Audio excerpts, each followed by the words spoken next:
What's going on, everyone? This is Carlos Calzada from Smoking Nose Barbecue, and you're watching the Soul Smoking Good Show. Throw 'em out. We need to get up. Somebody go buy corn. I'll go buy another fucking I'm Josh Hale, the corn dog. Hi, Josh Day. On the Hey, this is Josh Hale with Sure Shot Barbecue, and you're watching the So Smoking Gooder Show, the Corn Dog King.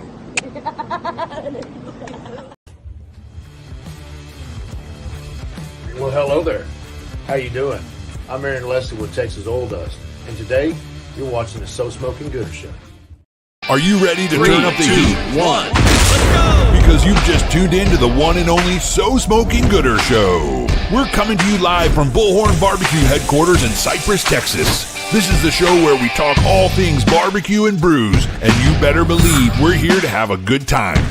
Get ready for the man who knows barbecue like the back of his hand, the guy who can tell you the difference between an IPA and a stout blindfolded, and the life of every party, your barbecue pitmaster and the host with the most, Rob Arocha. Whether you're part of the Gooder Gang or just here for the special guests, barbecue competition updates, or maybe even to rate some boxes, strap in, fire up those smokers, and crack open a cold one, because the So Smoking Gooder Show starts now. What is up, everybody? Welcome to another Wednesday edition of the So Smoking Gooder Show. You guys know what time it is. A little after 8 o'clock on a Wednesday. We're July 24th, 2024, my birthday. Mark it down. Birthday, 4 days from now on the 28th on Sunday. But welcome to the show, guys. We're about to have a great show. It is Power Rankings Week. You know what that means? That means we hype people up, we build them up, and we also crush some dreams and break some hearts on this show. And we've got a great panel of guests tonight to do just that. We're going to have, of course, the co-host here in just a second, Eddy Morales of the Pitfather Barbecue. And then for the KCBS, why is that screen up there? For the KCBS portion of the show, we got two. Shout out to Chris Schaefer, who normally is in this role tonight. But instead of Chris Schaefer, we've got two outstanding panelists. They have their ear to the ground in the KCBS world of things. We're talking about Chris Webb. He has been a guest on this show. You guys remember him from Bushmaster BBQ. And then, of course, we're going to introduce you to a new guest on the show, and I'm excited to have him on. That is Mr. Brant Williams of Piggin Whiskey Barbecue. That is coming to you here just shortly. Before we get to any of all that, I got to introduce the co-host, but give me just a second, Ty. I skipped just ahead. But however you're finding us on, a lot of you guys are checking us out on Facebook. Thank you very much. If you are on Facebook, like us, do that whole thing. Like us on Facebook. We got a lot of people watching us on Facebook. If you're on YouTube, more importantly, we're about to hit a milestone on YouTube, and I need your help. If you're checking us out on YouTube, please hit that little like button. That means a lot. But more importantly, subscribe to the channel. We are about to hit a milestone, 1,000 subscribers real soon. It's a big deal. I don't think you get a plaque for it, but I might even make my own plaque for this. 1,000. I've been working real hard to make this happen. 1,000 subscribers is a big deal. We've hit a couple of steps to make this happen. But if you're watching on YouTube, make sure you subscribe. If you're on Twitch, whatever, do the whole Twitch thing. It does not matter. But thank you if you're watching on Twitch. I do appreciate that. Okay, let's get to the co-host of the evening. You guys know him very well. That is a good friend of mine, one of my hashtag barbecue homies. We're talking about Mr. Eddy Morales from the Pitfather Barbecue. Pitfather Barbecue. What is up, brother? Eddy? What's up, brother? I gotta come up with something new, man. Have you seen the sketch news, bro? I've seen it. Have you seen the sketch news? I still love him. Still love the guy. But yeah, if you wanna, Eddy's checking out already. If you want to find out this, yeah, we can see you. You're good. Oh, my shit just went black. It did. Just for a second. You're good. But if you want to see don't go down the rabbit hole. There we go. That's a dirty rabbit hole if you want to find out the sketch news, right? Yeah, it's man. We'll still do it. What's up, brother? What's up, brother? He's a good dude. Or, Whatever. What's up, brother? Whatever. We got skeletons in the closet over there. No big deal. How are you, my man? Shit, I'm better now. Still sound a little shitty, but yeah, I had been sick for a while. Not only that, but I got sick as well doing this show last Wednesday. I started feeling sick during the show, like between hour 1 and 2. I started feeling clammy and whatnot, and I knew I was coming down with something, and I did. Thursday, I got completely shut down. I blame you, even though I haven't seen you in like 2 months physically. Well, I started feeling like shit on Wednesday also. Yeah, because I had to go to work. I had to go back to work. So once I got home, at around 9:30, I was laid on the couch for a little bit, took a shower, laid on the couch, and fucking throat started acting up. And I'm like, man, told my wife, I was like, man, I think I'm gonna get sick. Sure enough, woke up Thursday feeling like shit, and then Friday was even worse. And so I slept, Thursday, Friday. Well, I worked Thursday, but slept Friday, Saturday, Sunday, all day. Fucking wake up, drink some water, take a melatonin, and go to bed. No contest for you? No. I was feeling okay Friday in the morning. I told my wife, I was like, man, I'm kind of feeling good. I think it'll go away by the end of the day. But man, as the day went on, I started feeling worse. So I said, fuck it, I'll just wait. No, we're not sharing the same mic, not even the same town. Eddie's in Austin. I am at the hashtag Bullhorn Worldwide headquarters in Cyprus. I was ready to go to Hempstead. In fact, on the show, I was talking about, I'm ready to go to Hempstead Watermelon Festival, compete over there. I won it 2 years ago. I was excited to go back, coming off a GC. Felt pretty confident, felt solid. But I told my wife, put the meat in the freezer. We are not going. I had to make some texts and let everybody know I wasn't going to be there. But pulled them out of the freezer because I feel like I'm ready to go to Hempstead this weekend and compete at that last chance contest. Hopefully he won't block Robert again. But I hope he wins that thing. I really do. But we're going out there. You don't go out there to lose. You go out there to win. So going out there to win. I'm not going up there. I'm actually going out for a little bit further than that. Going down to Oklahoma. So nice. I'm going to do a KCBS down there. Wonderful. We're going to talk KCBS tonight. We got some 2 great panelists, Chris Webb and Brant Williams. They're checking in the green room. We'll get them on here in just a moment. But time to bring on some Gooder Gang shout outs, man. We got 65K already in the house right now. More coming in as we speak. I think we might have some new eyes. If you're new to the program, we do this show each and every Wednesday at 8 o'clock Central on our YouTube and Facebook and Twitch channels. And you're welcome to do that. We talk barbecue each and every week, all with people all throughout the country. Again, we're going to be visiting people outside of Texas, but we have we're more Texas centric, but we venture out. And that's the goal of this deal. But anyway, Ty's going to run down some names as I call them out. Eddie, if you want to jump in, you're welcome to. But who first time, I think, the Dude Barbecue. What's up, Gooder Gang? What's going on? Carlos Calzada. What's up, Gooder Gang? Hope all is well. Thank you. Daddy Dutch in the house. What's up? ZZ Top Fan. I'll tell you later. Barbecue. Nicho's Porky's Pit Crew. Hope you're doing all right. Hope that trailer's coming along all right, my man. Armando De Luna with Laredo Roofing Solutions. Thank you very much. Sean Trainer checking in. What is going on? Judge Webb. Ashley Hinojosa also with Laredo Roofing Solutions. Hey, Gooder Gang family. Serge, our follow team for 2024. He's got a new show coming up at the end of the month, Beyond the Smoke. You guys can check that out. Make sure you're following him as well on YouTube. Rene Sanchez, what's going on? Hello, Gooder Gang. Brandon Perriman, always forward. Doing very well, my man. Smoking Magic, that is Bree or Brad, if you need to know. Good evening, Gooder Gang. Kevin Hernandez, my pits are burning. Jared McCrory, what's going on? Johnny Maggs checking in. Pit Life Barbecue.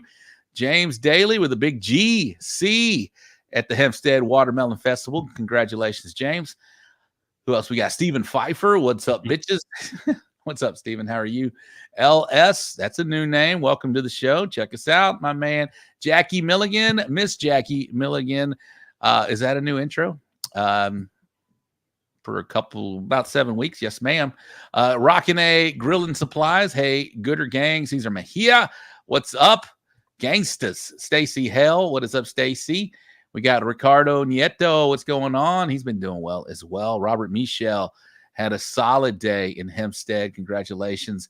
Gordo Q. What is going on? Kirkendall. What's going on? That is Renegade Barbecue if you need him. Carly Alexinas. What is going on? Hey, y'all. I can hear her voice saying that right there. Robert Leal Jr. What's up, Gooder Gang? Randall Johnson. Ocala Q. Checking in. Uwe Braun, my favorite German barbecuer right there. Brian Fox. My man, we are all about to see the list. If it's bullshit or not, it's not bullshit, bro. It's long and hard and researched. I think all four of these lists, and we're going to have some stats to back it up. Los 239 Grillers, Roy Austin, my boy with Dispatch Tree. What is going on? AJ George, what's going on? Matt Capser with Rap Sack. Who else? We got Stephen Foster, Rusty Junk. Danny Regan, my barbecue, hashtag barbecue homie. What is going on, my man? Sergio Chapa. Who else we got? I want to make sure we get everybody. Bobby Delgado from Cuatro D Barbecue. El Barrio Cookers. What's going on? Shaler Chapa with the all fired up benefit cook-off. Thank you. Let's go. Little Gringo, Keith Orsag, my boy, he's in the East Coast nowadays. Josh Hale, it's time to raid some boxes. Not yet, my man, not yet. Jen Lee, there she is, promoter of the Danny Dietz Memorial Classic, Bourbon and Blues Barbecue. Got to meet them in, where were we at? The Robert Smith Memorial Cook-Off. What's up, Bourbon and Blues? Adam Martinez, hashtag Get Up Chucky. John Tierney with the chopping block. Thank you very much, my man. Stephen Peacock, Brant Williams, there he is. He's in the gooder. He's in the green room right there, taking bribes to be in my top 10, says Brant. Glampin' Grillers. I've been seeing their name. I've been saying their name, actually. They've got some big wins under their belt. Jeremy Nippa, or is it Knippa? I think it's Nippa, but I heard people say Knippa. And DD Barbecue, Louis Gonzalez, 75 strong already. Before we get started, Eddie, what you think about that, man? There's a lot of people. There's a lot of comments to read as fast as you do, man. That's why I leave it up to you. We got it. We got it done. I'd be like, hey, Gooder Gang. All right. I did say, Chris, at 8:20, the last thing I got to do real quick is run down some of our sponsors for the show, because I appreciate them very much. And then we will bring Chris Webb on, and then right after that, Brant Williams on, and then we will get to the power rankings. But let's do this real quick. LC Barbecue, thank you very much, Phil Breeden. I know they are in Australia right now, but you guys know about LC Barbecue and all his fabulous rubs and whatnot we can do. Bull printing wraps and graphics, my day one B1, they've been with us forever, and we'll hear them in the bull printing wraps and graphics wrap up recap. The barbecue store in Hempstead. I got some new shirts to send to Dustin and Julie over at We Branded Promotions. I might as well throw that up there as well. We Branded Promotions. You know about the barbecue store, you can find all your products there, and they have amazing customer service. You call them on a Wednesday, you'll see it on Thursday right before a big contest. All right, we got Rec Tech. You know I'm a big part of Rec Tech. Pellet smoking, love it, along with my drone smokers. Laredo Roofing Company, Laredo Roofing Solutions. Y'all heard me talk about that. Lots of weather affecting the Texas area, the Gulf Coast. If you have any roofing needs, contact Armando, Ashley, and everybody associated with the Laredo Roofing Solutions. They will get you hooked up. They travel. They do it all over Texas. So that's them right there. Texas Chrome Heroes Foundation. We got the big one coming up in August next month at the El Campo Los Lagoon. That's going to benefit the Texas Chrome Heroes Foundation. They do amazing work with our veterans. Make sure you follow them and get with them and attend that contest. That's going to be August 16th, 17th, I believe. Smoking Magic. They're out of Kansas and Missouri. They're also going to be at the barbecue store in Hempstead. They are part of my arsenal. If you guys have not checked them out, make sure you get your hands on some of those amazing products, especially those sauces. Great stuff. The Briscoe Ranch Cook-Off at the Crossroads, December 13th and 14th, 2024. Amazing venue, amazing deal, amazing event. 2-time CBA event of the year. We have the Danny Dietz Memorial Classic coming up real soon. Man, here in about 6 weeks. Can you believe that, Eddie? Coming up on the 6 weeks away. Danny Dietz Memorial Classic. If you're not signed up right now, you can look them up at the on their website and get signed up. Make sure you get cabins if you haven't already done so. I know that she posted something about the deadline is coming up real soon. So if you're planning to attend that, you need a cabin, make sure you look up Jellystone and get signed up for that right away. Half Fast Cookers, that's the team I cook for at the Houston Livestock Show and Rodeo. Texas Original Shark Charcoal Company, you know about Joey Machado and everything they do for all of Texas. Cosmos Q Products, big time. Darian Cosmo and all his products, rubs, sauces, injections, brines, all of it. K&R Pipeline. What did he say? I didn't catch that. Real-time commercial voice. Yes. K&R Pipeline. This guy just does it just because of the goodness of his heart. Shout out to Willie Richards and K&R Pipeline. The Chop and Block John is in the house right now. If you need some quality meats, they are in Victoria and League City, and got a satellite little warehouse over at the barbecue store in Hempstead. That's where I've been doing those Rosewood Wagyus. Had a first place brisket 2 weeks ago. Good stuff right there. And of course, Texas Oil Dust. He is in Alaska this weekend competing. Pinkerton's Pit Barbecue, San Antonio and Houston. I think we're almost done here. And yes, the Chupacabra Throwdown.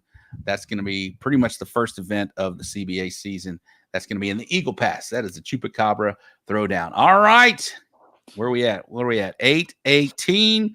I told him 8:20. We're going to be just a little early. Did I forget anything, Eddie? Yeah, you forgot a lot. No, I'm just kidding. What'd I forget? Nothing, bro. Nothing. Let's start the show. Let's go, baby. Let's go. All right. We're going to bring our first panelist for the KCBS Power Rankings up. He has been a guest on the show before. We're talking about Mr. Chris Webb with Bushmaster BBQ. Producer Ty is going to bring him on. What's up, my man? What's up, brother? How we Are doing, you ready? guys? Yeah, dude, let's go, man. I'm excited to see you, Rob, and Eddie, man. It's been too long. I know. So, yeah, thanks for having me on. Let's talk some barbecue, dude. All right, let's do it right now. We haven't had you on since November of 22, my man. What's been going on since then? Let's do a recap. Chris Webb, Bushmaster BBQ, Denver, Colorado, Proud Souls Barbecue in Colorado, Kansas. Where all of you guys at right now, my man? Yeah, great question, man. Thanks for having me on again. Absolutely, I've been busy, bro. dude, since November 22. Last time we did this, I was in a Holiday Inn IHG, and we were doing that. Fergie was with me. We were on our way to, I think, cooking the KCBS Invitational in Alabama, which is my home state, but I do call Alabama. But I'm an Auburn fan, but that's no big deal. But yeah, things have been busy, guys. Cooking a lot in 2022 through 2023. I think last year I did 28 KCBS, which is like no big deal, right? However, I'm geographically challenged being in Denver. So 28 contests to me means roughly, 50,000 miles. Things have been busy and good. Last year, went to the Jack for the first time, which was freaking awesome. Was trying to 7 out, finished with 6 that year, but was lucky to get an auto or 2. I had 2 autos, one in Arizona, one in Utah. So nice. That's the best and fastest way, right? The fast pass to the Jack. Just how rich are you?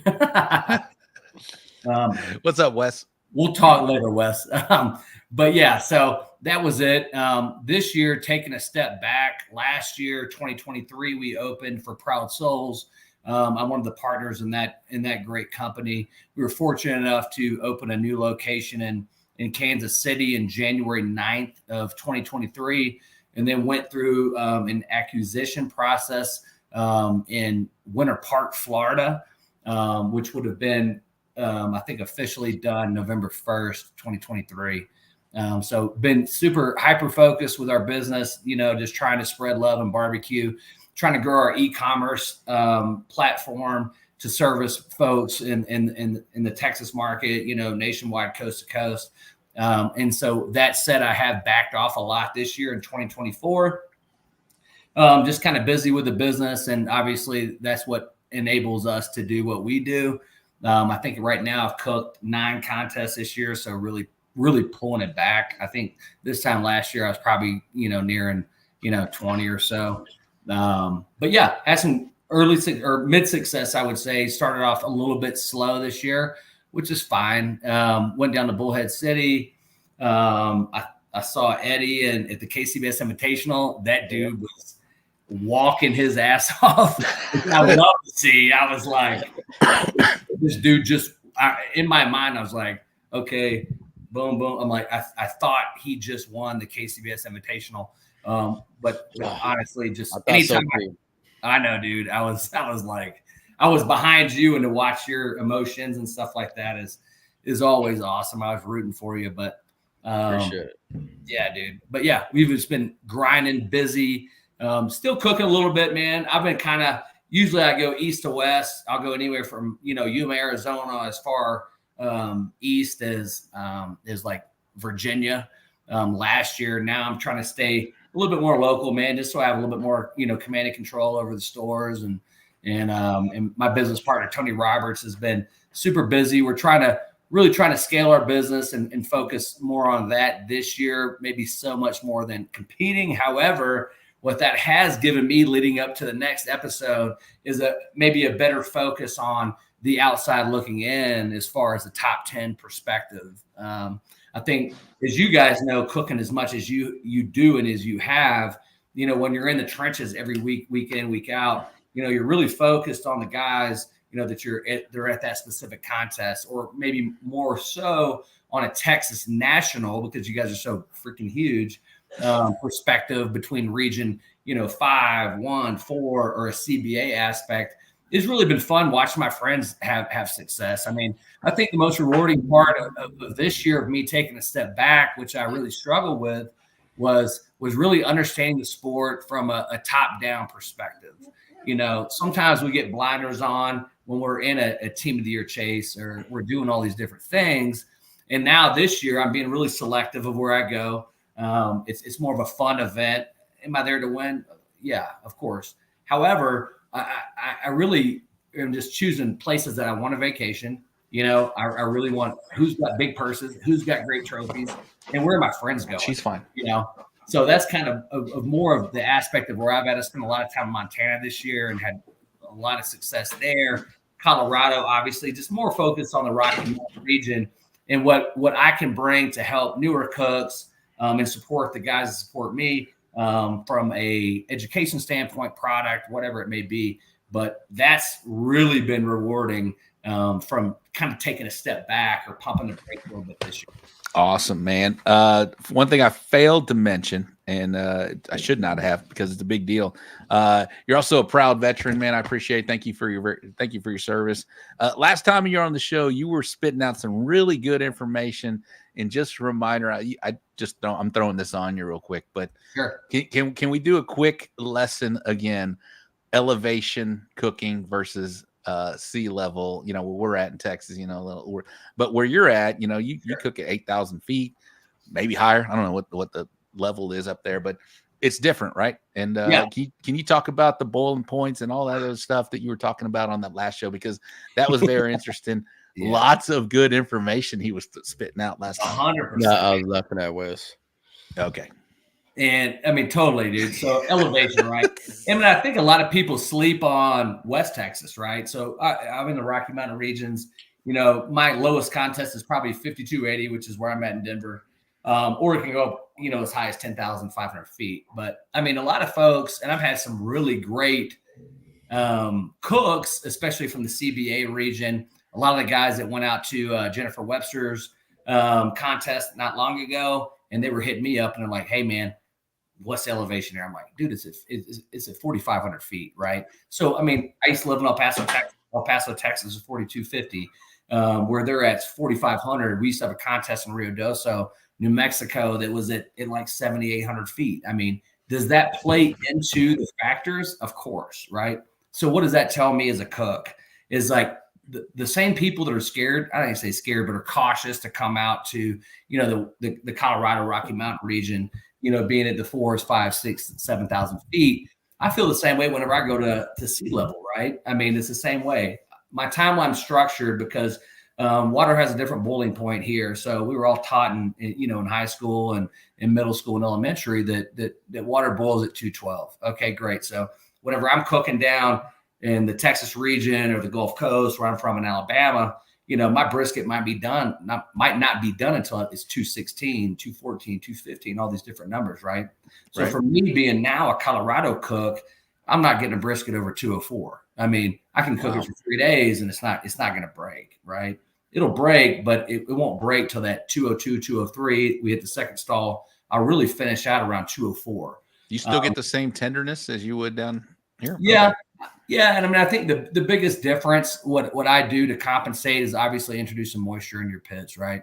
I might over inject. People say, can you over inject? Yeah, of course, right? But typically when we talk about over injecting, it's not the amount of fluid we're putting into the product, it's the amount of phosphates. Would you agree? I mean, it goes more to a mushiness standpoint. I don't want to be mushy, but I have to combat that. So whenever I'm cooking out east or down south or whatever, when it's a high humidity level, I'm like, holy shit, man, my food is lights out down there, you know, because I'm just not, it's a dry climate, you know, low dew point levels, all these different, you know, barometric pressures. Science. However, if you can win up here, dude, you can win anywhere, you know? And I mean, I think a lot of people will say, to caveat that, is the fact that, you know, maybe the competition's a little bit lighter out here. And I would totally agree, you know, and that's something, I'm a big presence, obviously, in our region. And I always, you know, I have a group of folks that are great cooks. And I always tell them, I'm like,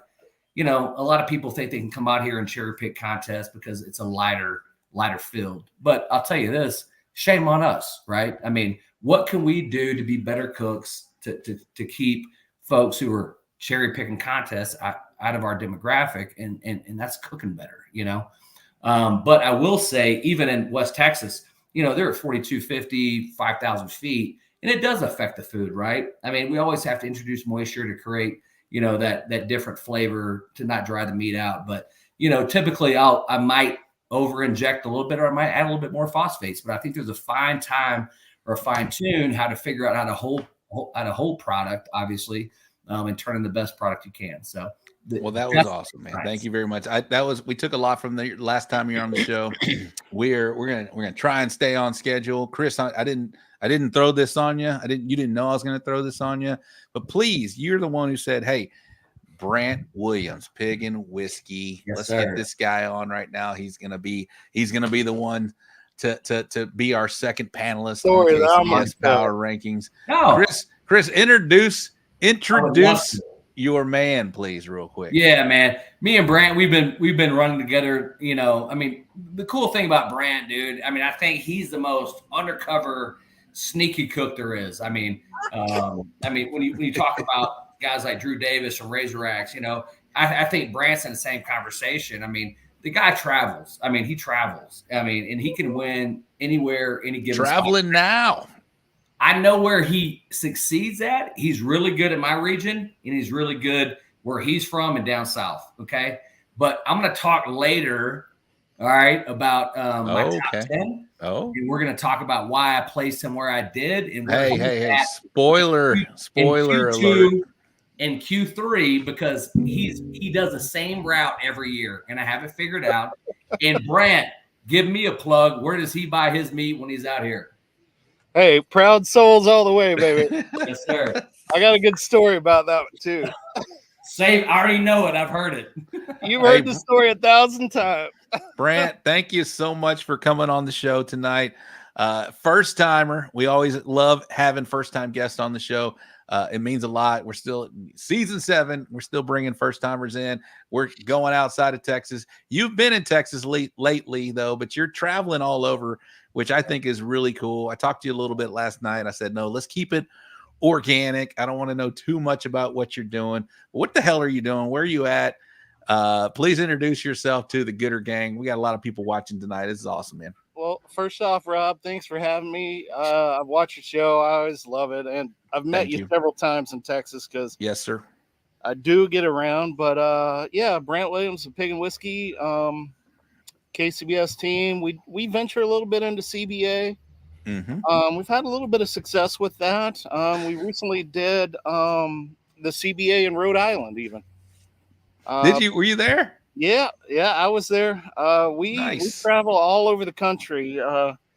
It doesn't matter to me. And people are always like, what do you do in different parts of the country? I'm like, I really just kind of do the same thing. You know, I mean, there's some minor tweaks here and there, but yeah, you know, I've been all over. I was going to tell the story of when I first met Chris Webb. Do it. Let's go. He hates this story. I know he hates it. But I got one that beats yours. So okay. So I went out west for my first time, and we went out to Alamosa, Colorado. And what he was talking about with the altitude, we didn't really know how to cook in altitude, and so it kind of kicked my butt the first contest out there. And I took some notes, and I was like, what do I need to do to change? You know, and I kind of, you know, sort of figured it out a little bit. And then I was trying to find a brisket. And so I called Proud Souls and I was like, hey, can you guys get me a brisket? And they're like, yeah, we can bring one to you at your next contest. Cause I was headed to Milliken. And I was like, sweet. So I pay for the brisket, and Chris shows up with the brisket, gives it to me. You know, we cooked the contest. We end up, you know, we got some calls, and we first placed brisket. Chris, I believe, was second place brisket. And then we ended up GCing, and he RGC'd. And afterwards he came up, he said, you son of a bitch, you beat me with my own damn brisket. I'm loving all these comments real quick, Brant. You know, Armando De Luna, great meeting you in DFW. Kevin Hernandez, got to see Brant in DC. Somebody, where is it at? I saw another town, another city that people are meeting you at. You're in Wes has the comment so far of the night that you're just homeless. Oh, there it is. I'm sorry, wrong one. Where is it at? Ty, put it up there. He's actually homeless. There it is, right there. He just goes and travels, man. I don't know what a scale of 1 to 10 that is. It's early. It's early. Sorry if I cough. I gotta still have that lingering cold. Eddie, ask him something. Were you at was he at Tennessee? Or no? Were you at the KCBS Invitational? Yes, I was there. Yes. You were there? No, yeah, okay. Yeah. I don't think I met you, but I recognize the name, man. It sounds familiar, but I think we have met before. Yeah. Y'all were together at let's circle back to the barnyard cook-off. Eddie won that one. What? When was that? Brant was there. What'd you think of that? What'd you think? Brant, real quick. You know what? Yeah. I have 2 of those belts. But they are only big enough to fit on my head. They were like the little tiny ones. So I got 2 calls. I think it was 16th place chicken and a 7th place brisket. But we walked out of there with like $1,200. So I was like, oh, this CBA shit is the way to go, dude. Oh, yeah. Hey, so talk about you do a lot of obviously KCBS. You've done a handful of CBAs. Yeah. What do you like, dislike? You know, hey, you can be honest here. We're a lot of people that are a lot of melds of right now. We're trying to meld everybody from the north to the south doing barbecue. What I love about KCBS is I can depend on what the judges are going to look for, and I cater to that a lot. Right. And I feel like sometimes in CBA, it's a bit of a wild card what you're going to get with the judges. And I think I told you the story earlier. When I was in Texas, I was next to LC, and I was talking to Carmen, and she was like, oh, yeah, we went up and looked at the judges, and they're all younger judges, so we're changing our cook. And I'm like, this is like a whole nother thing. I don't even know what. And then I heard that Phil was cooking like a chicken under half of a watermelon and like some other crazy stuff. And I was like, what is going on? And then he like won the whole thing. And I was like, I guess I'm going to buy a watermelon tomorrow. I don't know. Like, all these weird things. So what I love about CBA is, you know, it's a lot different than KCBS. And I love cooking half chickens. I know they don't require it, but I like to do it. So if I do a CBA, I'm going to do a half chicken. I think that's the way to go. Still, yeah. In my opinion, Eddie may have a different opinion, but please, I know you kind of introduced yourself a little bit, but where are you actually from, my man? I'm from Arkansas. Okay. I lived in Pennsylvania for 10 years, and that's where I kind of cut my teeth on competition barbecue, was out on the East Coast. So then, you know, East Coast is, I mean, it's very difficult out there. The judges are freaking tough. And, you know, it was like a 695 would win contests out there. And I came back to the South, moved back to Arkansas to compete there. And I just, you know, it just all kind of fell in. I was like, this is where I should have been the whole time, you know? So, but I still love going to the East Coast. We're on the East Coast right now. We're in Virginia. This weekend, we're cooking Galax, Virginia. Then we're going to do a rolling double. So after turn-ins on Saturday, we're going to pack up and head to Pennsylvania and do day 2 of Smoke on the Rail double there. And then from there, we're headed out to Michigan. Then we're headed to Colorado, Wyoming, Montana. So we just, you know, we travel the whole country. What's your drive to do this? Why are you doing this thing? You know, why not? Right? It's seeing the country and just having a good time, man. It's like, who else gets to do this? You know? Right. Yeah. Do you work? Like, I do. I work on the road on this computer that I'm talking on. Yeah. Nice. You get to work remote. Yeah. And I'll tell you this, and I'll step in, but I mean, even when I was early starting out, like 2018, you know, we're all on social media, right? I mean, that's why we're all really on this chat. And I would see these boxes, and I was like, "Holy shit! Like, these boxes are unbelievable." And they were Brant's. I mean, you know, before I knew Brant, it was like, man, if I could make my food look like Brant's. But I mean, the dude's like I said, he's always in the team of the year hunt. I mean, typically top 15 last 3 or 4 years. Correct me if I'm wrong. And me and him are always right within 1 or 2 spots of each other. I'd say the last 5 years. And we compete together, and, you know, I'm happy to help him out, and he's happy to help me out. And Bozeman, Montana, I mean, that's a great contest we both love. We had a good time last year. We do have a good time. So Chris kicked my butt last year. Dude, man. But a guy that can win coast to coast is my point. Yeah. And he obviously doing it right now. Grant, what's your team like? Is it just you? You got a teammate traveling with you? It's not just me. My uncle travels with me. He's our driver / fire manager. Burrito maker. Yep. Oh, wait, what? Dude, if you get his uncle's burrito, dude, you are in the hunt. Is his uncle from Texas? He's from Arkansas, but he makes some of the best damn breakfast burritos you ever had. And his endorsement comes from Colorado, though. His endorsement. A little bit of gravy, a little pico de gallo. Oh yeah, fresh pico de gallo, the whole bit, the spicy eggs and sausage. Yeah, they're very good. But also, I got a buddy cooking with me this year, a high school friend from, you know, my childhood. He was like, I want to come out on the road with you. So he's been out here helping us. He's the head dishwasher. But Mo Beans, that's his name. So respect to the dishwasher. Yeah, I'm a dishwasher myself. Respect, right, Mo Beans? He's Producer Ty in the house. Forgot to.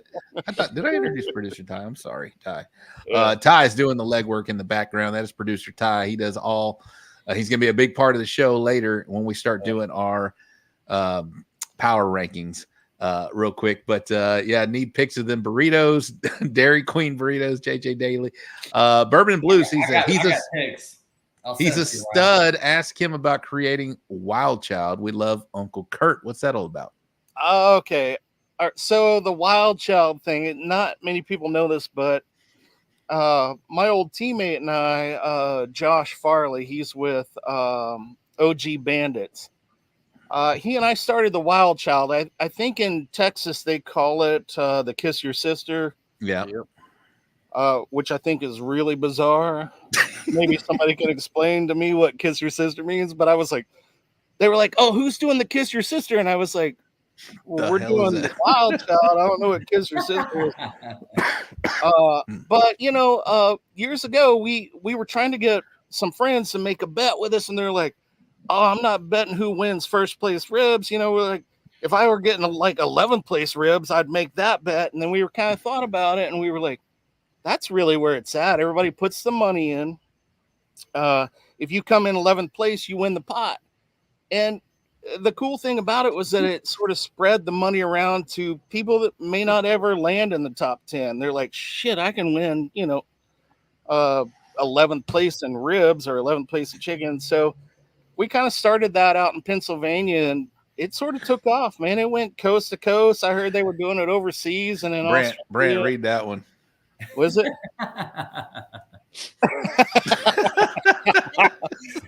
That is hilarious.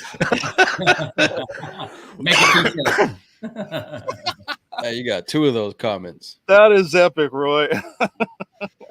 No, but that's pretty cool. As far as you're right. You give everybody an opportunity to win. If you're going to be upset not being in the top 10, at least you might have a shot. In bigger contests, it you can win more than grand champion.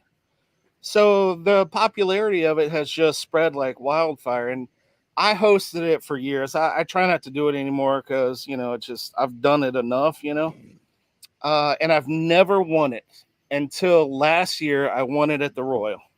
Oh shit! Damn. And it was a big pot. I was gonna say that's the one to win, right? If you're gonna win one, that's the one to win. So what was it? What was the pot? I don't know. It was like $1,500 or something. I mean, it was a big one. I thought you were gonna say 3. I'll tell you this: we did it one year at I'm sure you were there, Brant, but we did it at the KCBS Invitational. The first year it was at the casino, and Matt Walker won it, and whatever it was $5,500, man. Yeah. No, but there's also a fine line, right? If you're at a 25 team contest and you come around to like my trailer and like, do you want to get in the Wild Child? I'm like, yeah. Fuck no. I mean, it's like, good Lord. I mean, you're betting against yourself at that point, in my mind. And I hear that a lot. And my thought on that is some people are like, oh, I don't want to do it. It's just bad mojo, whatever. And I'm like, I think it's bad mojo not to do it. Yeah. If you're a team that wins consistently and you think I would never end up in 11th, then you're refusing to spread a little money around to the guys who don't ever do that. Right. We did it. We did it in Arlington, and one of the cooks was like, I don't plan on being less than top 5, whatever it was. Top 10, right? Yeah. He ended up, I don't know what happened to his meat, but he ended up dead last in the Wild Child category. So there's some karma in everything we do, right? I'm superstitious. Eddie's not. Are you guys superstitious? I left my house in June, and I've been wearing the same pair of underwear since. That's how superstitious I am. But he's been on a tear, right? I mean, for his underwear, maybe. I hope there's a good reason. Yeah, I hope the underwear is definitely torn at this point. I hope you're doing well. All right, guys. So it is 8:45. We got to meet Brant. We got to revisit with Chris. Eddie, anything you want to add before we to get going by what we're here to do? Nah, man. Let's get to it. I'm ready. Are you guys ready to hype some people up? Yeah, let's do it, man. I don't know. There's some people on our list. I think I'm probably gonna bust some people down more than I'm gonna build them up. We do crush hearts on this show too. We crush dreams, break hearts, all of that. But we also hype people up. There's gonna be some people that are surprised to be on our list. Has anybody shared? I have not shared my list with anybody. I don't think Eddie and I have not really talked. Probably, you know, I didn't even tell Rob or Eddie about each other's lists, and I didn't share Brant's or Chris's with anybody. So okay, so we don't know. And let's just give a little background here. We have not done a power. We used to do this last year, pretty, I don't know, say regularly, but every couple 3-4 months or so. We haven't done one in almost a full year. So I did not give any of these guys, our panelists, any criteria about what to do right now. It's just basically eye test, right? And what they feel and who they feel their competitions are, who is doing well. There's no criteria. We'll kind of like streamline the criteria after this one, but because this is the first one we've done in almost a year, then you know this is going to kind of be an all-encompassing, you know, chart of people that may do it. So real quick, we're going to do a little timeline here. We're going to start with the KCBS boys, Brant and Chris, and I think we're going to go with who wants to go first. Anybody want to go first? All right, Chris Webb apparently is going first. Yes, sir. And then we're going to do Chris. We're going to do Brant. And then we're going to take a break at the top of the hour. We're going to do a bull printing wraps and graphics wrap up recap. We're going to do a bull print Briscoe Ranch cook off at the Crossroads upcoming event segment. But this KCBS segment is sponsored by, I forgot to mention to Ty, but Smoking Magic and Pinkerton's Pit Barbecue. These guys are the sponsors of the KCBS Power Rankings. And Chris Webb, you're up, my man. Let's go. Let's go. Guys, I'm making a drink tonight. It's National Tequila Day, so absolutely. Here's a little bit of G4 Blanco. Oh, I like that, Eddie. All right, cool. That's what I'm straight out the bottle. Straight. All right, well, I'm doing a little bit of salt, a little bit of lime. All right, but so my top 10, right? I've generated some comments over the last couple of days. So in my mind, I'm going to go back, you know, like basically 4 to 6 weeks. Okay. So the top 10 teams that you'll hear me talk about today. Number 10, Brad Leininger getting basted. Okay. Shocking, in my opinion. In my book, he's still the most dangerous man to barbecue. I don't care what you say. I tell people all the time that I still think he is and will be the most dangerous man to barbecue. However, he's taken a step back, just like I have. He's focused more on, he opened, 2 new restaurants this year. He's doing his thing. He's being very selective of where he goes. He's a dear friend of mine. He already 7'd out, right? So I'm already kind of chalking him up as like, I already know that he's not going to go try to compete team of the year like he has in previous years. Still the most dangerous man to barbecue, but I rank him in 10th in my book for the last 4 to 6 weeks. Brant, your thoughts? Yeah, dude, he's on my list for sure. He's a little higher up than you, but I mean, he's knocking on the door of the GOAT, and it's hard to deny that he's one of the best teams in barbecue. Mm-hmm. I will say you kind of threw that 7 qualifier, kind of like he's already got 7, whatever. Yeah. To me, that has a lot more weight on that. Definitely. I mean, I think the guy shows up. That controls our volume. I mean, if he was sitting at 5, I know the dude very well. He's a great friend of mine. I mean, he's the dude. He's going to chase it down, and he's going to prove a point. Well, I think what else does he have to prove? He's been out this year with an injury, so he a lot of times he comes out and he if he does well, he'll think, okay, I'll go and start chasing. I mean, I don't want to speak for him, but that's what I see.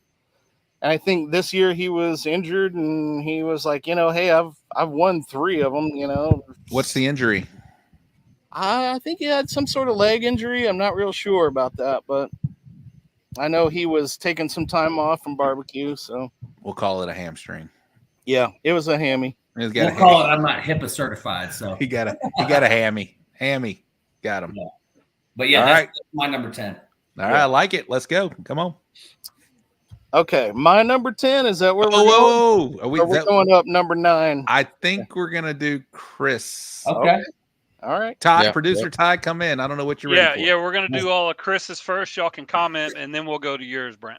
And Gooder Gang, let's hear comments. What do you think about Brad number 10? Brad number 10. I'm gonna go with Triple H number 9. Triple H came off a hot weekend. Okay, so he was down in Osceola, Missouri last weekend. He pulled RGC with a 712.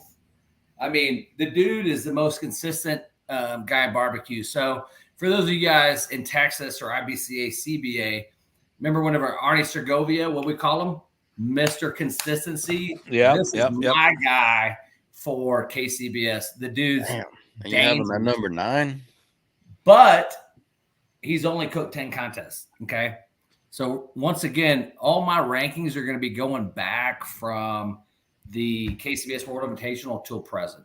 So he's stupid dangerous, but I mean, I think right now he's just taking it, he's pulling it back, and I have Triple H sitting at number 9.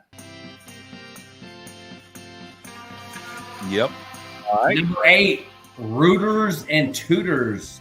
I think they're a definite contender for Team of the Year. They've cooked roughly 25 contests, I believe. 4 contests. Usually early in the year, they were hitting a 1 for 4, meaning they have a 25% win percentage, which in barbecue is freaking huge, right? So if I can go and cook 4 contests and I pull a GC every time, I'm going to be just fine. So I think they're just right where they need to be, and Chris is going to have a G. He is. I am, and you will see that. But yeah, I think Rooters and Tutors been there. They've cooked over, 300 contests. I think they're going to be in the hunt. However, I have them sitting as we speak at number 7. I will say something as a Texas cook. I don't know them personally, but I do see their name quite a bit. Rooters and Tutors, and she's the one with the hat, right? She got a hat on her. She got a hat for every category. Yes, sir. All right, let's go. Yeah. All right, next we have Papa Pig. Papa Pig came out extremely hot this year. His first few cooks, his average was 700 points. However, I will say due to the heat and he's from Alabama. I'm from Alabama too. The heat pushed people out of the region because the contest shut down. The dude's been forced to cook outside of his comfort zone. He's been flying. He's been driving. He's been doing all these different things. Head nod to him. He had a huge win out in California at the end of June. He pulled a GC in a match contest. Dude was cooking lights out, and he still is. But this is where I see Papa Pig sitting right now. If I can add to that a little bit, go ahead. I started my season out in Florida.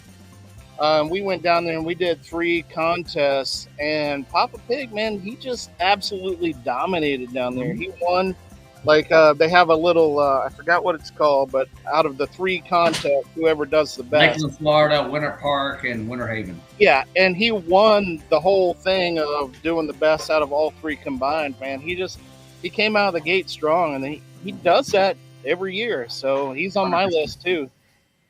And once again, that kind of goes back to just, a regional aspect. I mean, the dude can win coast to coast. However, he started out really, really strong early, and he's still cooking really, really, really well. But now, since there's not another Florida or Alabama contest for quite some time, he's going to be pushed to cook in California, Michigan, which he won in Michigan too. So, dude's still in the hunt, but I'm saying for right now, this is where I see him ranked. He's a great cook, yeah. Uncle Pigs, man, the dude's been here before. He was the 2022 Team of the Year. Dude knows what he's doing. He kind of owns that Maba East Coast area. Brant, he used to cook there. What are your thoughts? Urkel's one of my mentors. I used to go to his house and we would do practice cooks whenever we were on the East Coast, And every time I see him, I'm like, if he, once he opens the floodgates, there's no stopping him. And we saw it when he won Team of the Year and he won the Jack. I mean, yeah. Definitely. I will say, as a again, I don't know much. I have my ear to the ground to all sanctioning bodies, but Uncle Pigs, they're East Coast guys, right? Yes, sir. Yep. Yeah. And I feel like they had to prove it a little bit, and they did at the Jack, right? So that's Absolutely pretty did. fucking solid. Good job. Absolutely. And let's talk about this, Rob. He went 1, 2, and 3 in his last 4 contests. So the guy's in the hunt right now, and this is what we're talking about. Can't argue with results. He ended my heater, so Numbers don't lie. Next on the list is Chunky. Chunky sitting at Team of the Year right now. The dude, and Brant will attest to this, for the last 3 to 4 years, he's kind of been sitting around where we were at, the 9 through 14 range. Dude's cooking lights out. Chunky he started off crazy hot, right? He's cooled down a little bit, but once again, I think he's been doing his due diligence, chasing max points contests, because on the East Coast, they're seeing, 25 to 30 team contests. The dude knows what he's doing. He obviously has a mentor and Team of the Year. They're pushing him somewhere like Osceola, Missouri. They're taking him to places maybe outside of his comfort zone. The guy can win coast to coast. He's still in the mix. He's still in the hunt. And he's in the driver's seat right now. But go ahead. Sorry. Go. If you want to win Team of the Year, you have to chase max points contests. That's a fact. And he's doing a great job at it.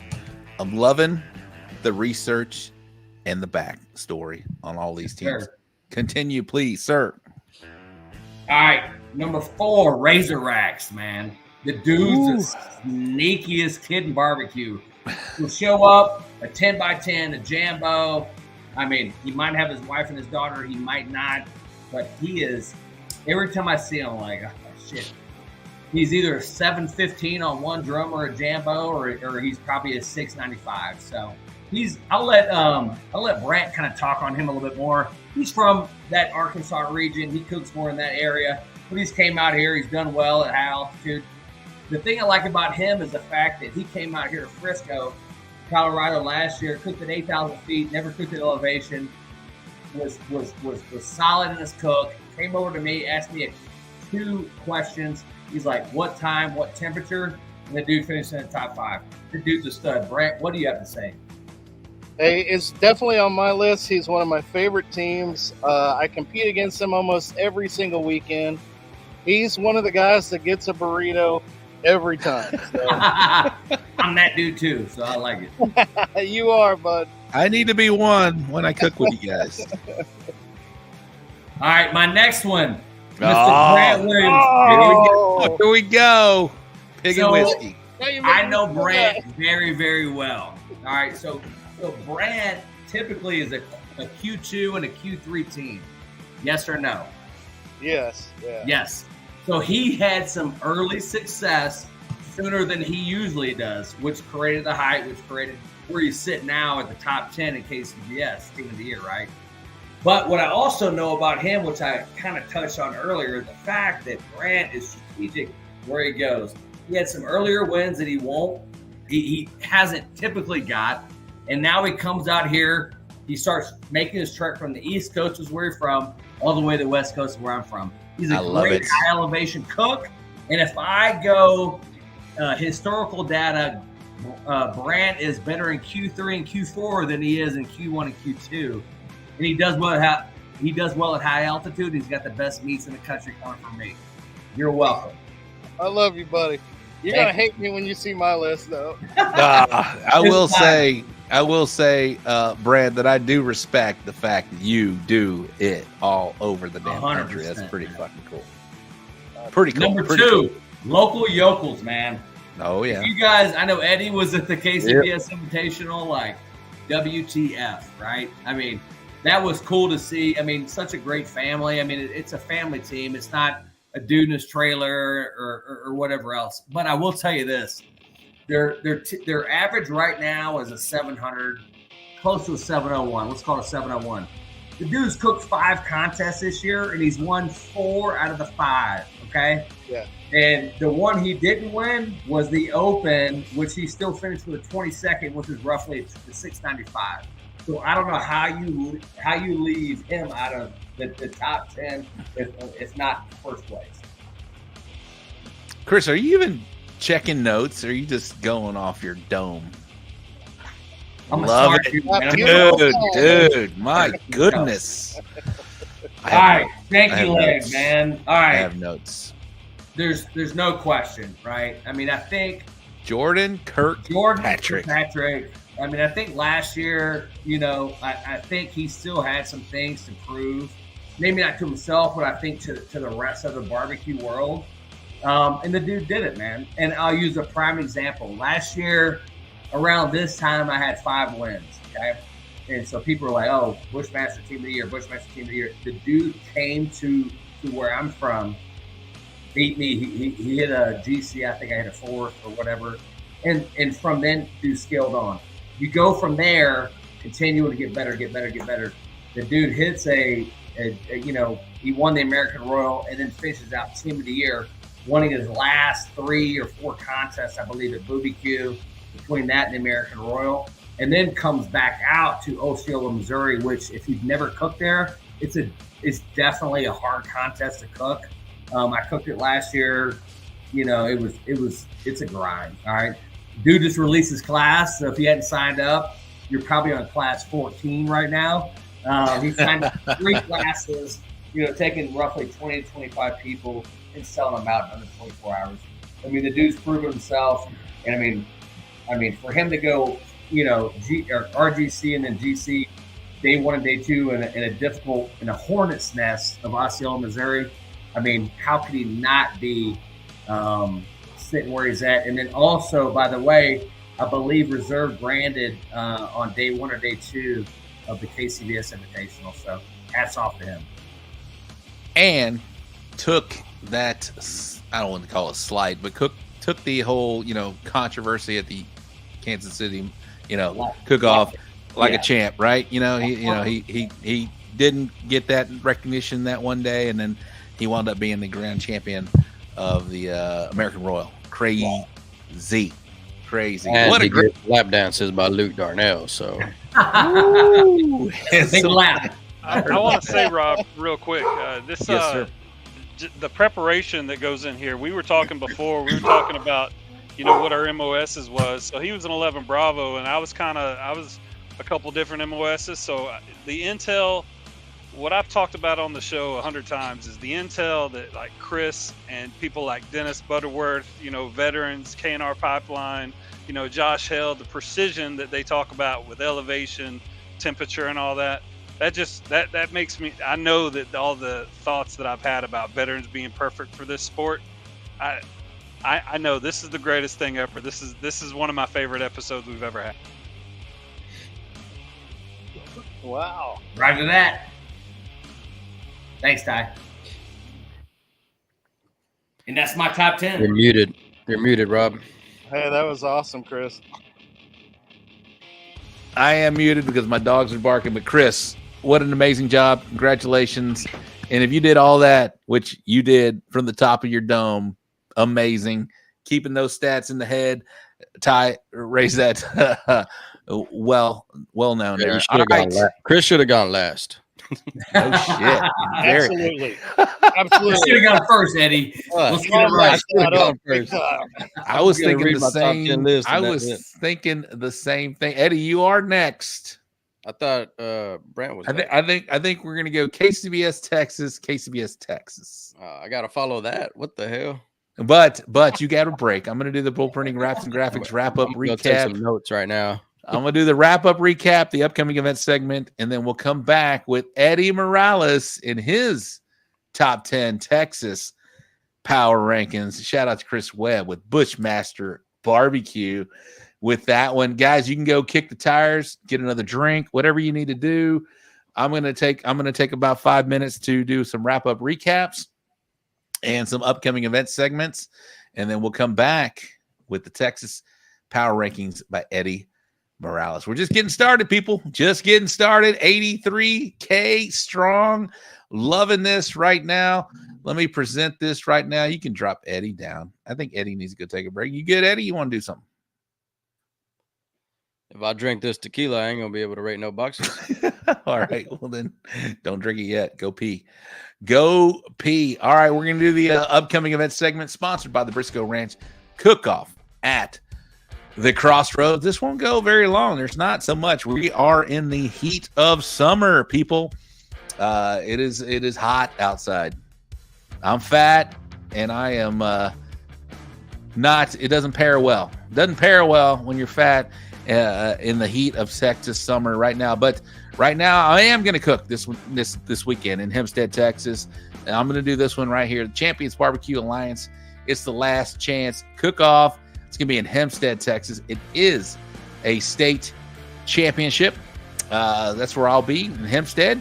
Over in the IBCA, we get the Hill Country Rally for Kids Cook-Off in Driftwood, Texas. Outlaw Barbecue Association. Pew, pew, pew, pew, pew. Got nothing, not till August. But in the Lone Star Barbecue Society, we get the Hotter Than Hell Cook-Off in Gordon, Texas. And then KCBS, we got the Smoking in the Saddles double header. Dodge City, Kansas, day 1, day 2.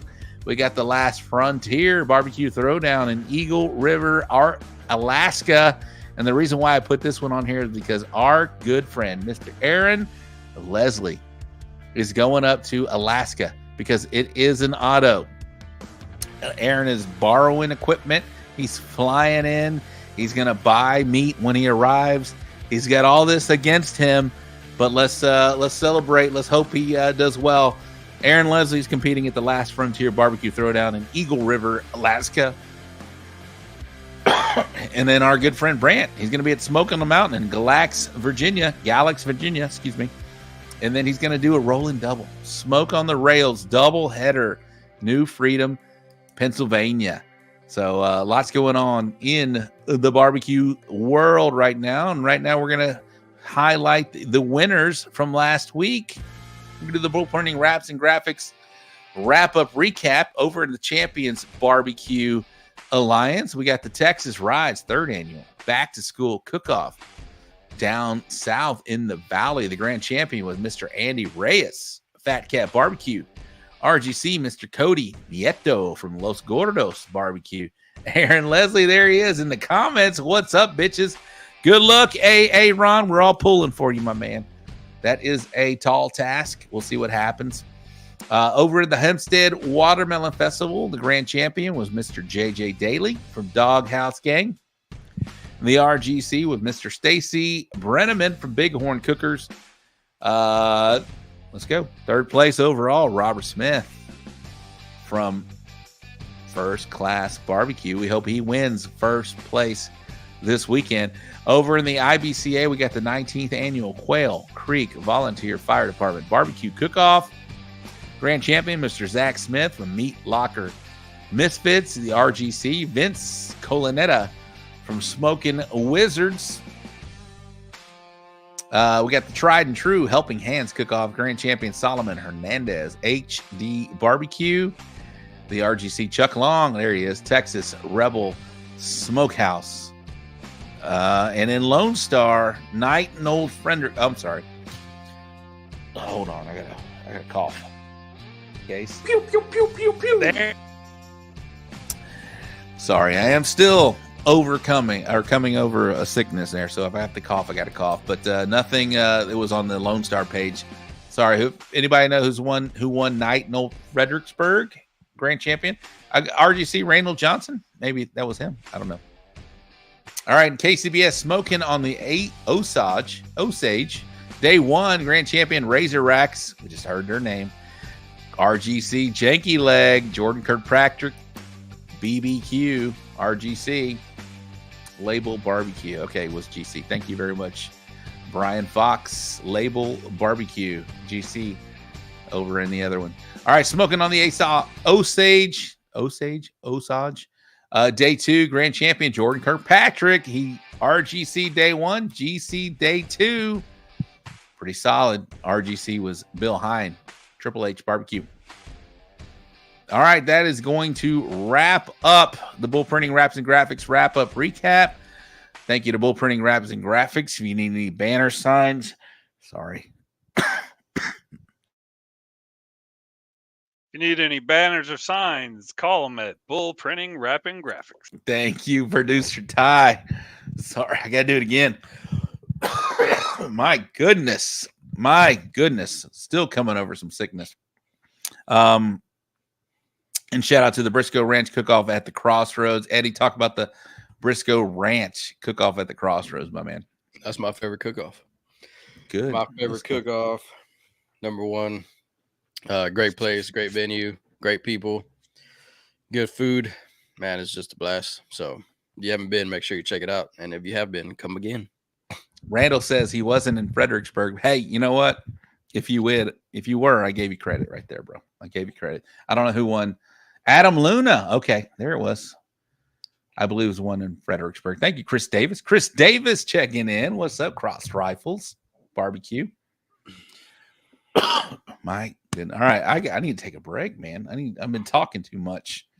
Let's bring our guest back up here, Chris Webb from Bushmaster Q and Brant Williams from Piggin Whiskey. Did you guys go and what'd you guys do in the break? Went number one. I don't know. Did you get a refill? I'm tacos right now. I got a refill and went number one. That's what you're supposed to do. Chris Webb, what'd you do, my man? I made some bomb tacos, man. I had some chicken thighs left from a couple contests ago. And I hit that, dude. I hit him with some of the Alfregoni chimichurri. Oh shit, you got some of that? That's some good stuff, man. Dude, it is fire.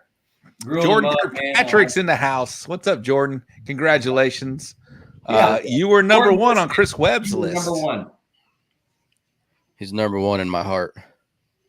All right, so we did it first. KCBS producer Ty did the Chris Webb Bushmaster Barbecue Top 10. I think we're gonna go for Eddie Morales for the Texas. There it is. It's ready. It's ready. I didn't prepare like Chris did, so mine's gonna be pretty quick. Oh no! Don't make it quick. You gotta do some little background a little bit. I'll do what I can.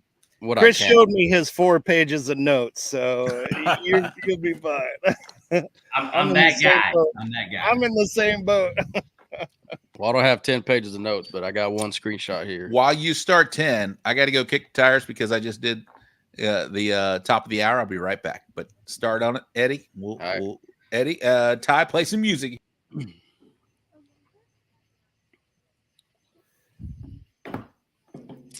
All right. Oh, nope, that's wrong. That is wrong, Ty. Anyways, yeah, Ty, that's actually wrong, brother. But anyways, man, my number 10 is gonna be Dirty Smoke, CB Barbosa. Man, this dude, he took a break, man. He hasn't cooked in a while, and then he started back up, and he just came out the gates, man, like he never left. He's done 11 cook-offs in CBA. Out of those 11, he has 9 top 10s, 6 fifth overall or top 5s, and 2 GCs. Has some pretty good events. So that's not wrong. Yeah. Ty. Anyways. Yeah. I know, dude. Sorry, Brandon. Hey, man, that was the text that you sent me with. Nah, bro. I sent you the revised one. Sent you the revised one. So, anyways, top 10 was number Barbosa. And let's see here. Number 9 is going to be my boy Big E, Eric Arnold. That dude has 8 cook-offs, CBA, and 5 of them are top 3s, 2 GCs, 3 RGCs. I mean, that dude's just a killer, bro. Especially when it comes down to that chicken. If you haven't walked in chicken, by the time you get to second place, you ain't walking. Where's the chart? He messed it up, so he's redoing it, I guess. Oh, okay. All right. What was that number? I didn't mess anything up. I don't have anything other than that. Damn, you replied to it. Oh, Eddie changing it up. What number was that? That was so number 10 was CB Barbosa, but he had my old list with Brandon. Sorry, Brandon. Breaking hearts, Eddie. I know. Damn it, boy. It's all Could be good. Brandon right now. I know. First a hair in this fucking brisket gets DQ'd, dead ass last. Get kicked out of the top. That was 10. the hair guy. Get your break. Damn, That was the hair guy. Yeah. Damn it. Number 10, CB Barbosa. Number 9 was Eric Arnold. And Why Eric? I just explained it. You missed it. No, I'm sorry. Go ahead. Next. Like I was saying, he has I got a little bit of notes here. 8 CBA events, and out of those 8, 7 of them are top 10 finishes, and then he has 6 top 5 finishes, 2 GCs, 3 RGCs. So, Oh shit, yeah. and his chicken, I mean, it's just, man, if he's gonna walk in some, it's gonna be first place chicken, and that's just that. Ain't no way around it. You know what I mean? So now we go to number 8. It's gonna be Aaron Leslie, Texas Oil Dust. I mean, you just said he's taking a flight somewhere, gonna go borrow some stuff. I mean, that dude can cook anywhere, any sanctioning body, anything, and He'd be on my gonna list. do good. Yeah, he's gonna do good. I'll tell you this, Eddie. I'll tell you this. I know Aaron's watching. Aaron texted me yesterday, and he goes, I wish he wasn't. and he texted me, man, and we've been friends for a long time, and my company, Proud Souls, does a lot of business with Middle Meat Company, right? Let's give them a plug. I mean, their beef is spectacular, but Aaron texted me, and he goes, hey, man, in his West Texas accent, he goes, when I'm flying with meat, do I got to have it USDA inspected, or can I pre-trim it? And I'm like, dude, you are good to fly pre-trimmed, And I talked to Kurt Wallace, who's another heavy hitter at KCBS, right? And who's smoked and furious. And he goes, you should have told that son of a gun. He goes, you got to trim everything on site. So, I think Aaron Leslie will definitely be in the mix, if not win that Alaska contest. I think there's roughly 11 teams. I mean, the dude's a big game hunter, man. He's one of the best cooks in the country. Oh, absolutely. Yeah. I mean, if you're at a cook-off and Aaron shows up, you got to be worried about him. That's one of the guys you got to look out for. And yes, sir. If he don't walk in all 3, he's for sure going to get either a first-place rib or a first-place brisket. I mean, ain't no questions asked about that. So Stud. Yeah. Next. Sure. And his product. I mean, sorry. Can't count out his product, man. He has some good shit. You know what I mean? Sure. So next, number 7 is Uwe Braun, Beer Bellies Barbecue. Man, I didn't really personally know Uwe until I started hearing you talk about him on the show, your favorite German, and man, next thing you know, I guess I took a couple breaks or something, but man, I just started seeing him, and everywhere I went, he was walking, and I was like, man, who is this guy? I guess he was new, and man, he started off. He came out the gates swinging, killing it, and man, he's still killing it. So I know wherever I see him, he's walking, and that's a bad dude right there. And man, apparently he makes some badass beans too. I haven't tried it, but I heard there was some good stuff. So then number 6. Now this one here. See, pull up my notes on him. So this guy finished first place in the IBCA points chase, Randall Kendrick, Hideaway Ranch Cookers, with 8 GCs, and I mean the rest were top 10 finishes. That dude, man, I've cooked with him a couple times, or quite a few times, and I shared the stage with him a few times too. Man, super humble guy, great cook, and I mean he's all about God and his family, you know what I mean? So great cook. Again, if he's there, man, I'm looking out for him. And if I don't have a first place brisket, I know he will. So that's my, where are we at? That's my number 6. Number 5, Robert Smith, First Class Barbecue. I mean, dude wins everywhere he goes. I mean, I've been saying that about everybody, but you know, that's what it is. He's also a force to be reckoned with every time he's around. Every sanctioning body, IBCA, CBA, KCBS, Lone Star, Outlaw. Like, I mean, pretty much every sanctioning body you think of. And also a great dude. Came up with the whole bass boating deal, and man, I say that every weekend. Look at my ribs, man, they're about to call it bass boating.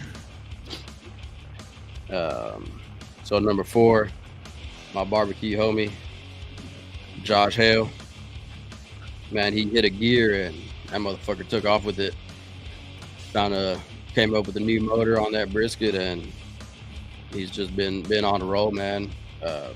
Bunch of 3rd overalls, bunch of reserves, couple grands, you know, but man, he's definitely stepped it up and he's been killing it, finishing top 10 every weekend, and I think he's top 3 in the CBA points changed at the moment. Number 4, Bill Purvis, Chicken Fried Barbecue. I mean, if he ain't on your list, then man, I don't know what you're doing. But again, Bill Purvis, every sanctioning body, it don't matter. CBA, KCBS, Texas, Arkansas, Tennessee, fucking wherever the hell he's at. I saw him in Rhode Island. Man, Rhode Island, just man, everywhere really. I've traveled with him to a couple states, and yeah, he does. Man, he turns it up everywhere he goes, even in Australia. So that's my number. Maybe 3. We'll see. Well, they did a cook-off already, man, and I think he finished pretty good over there. So number 2, and this was a hard one, but man, number 2 is going to be Ira Green, Flying G. He got his 7th to the jack. Now I witnessed that one, and I witnessed his number 6 too, so that was pretty cool.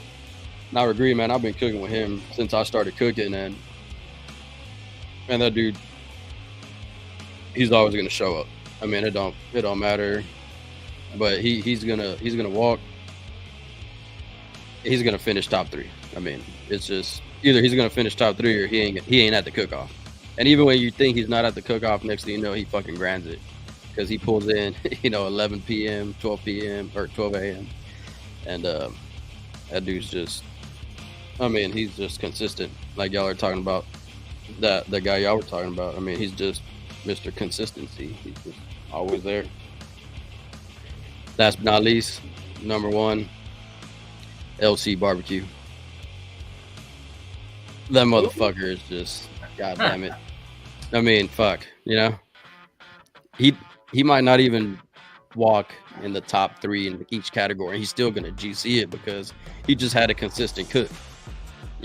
All he needs is a 3rd, 12, 12, or 12, 11, 11, whatever, and he's gonna win that cook-off.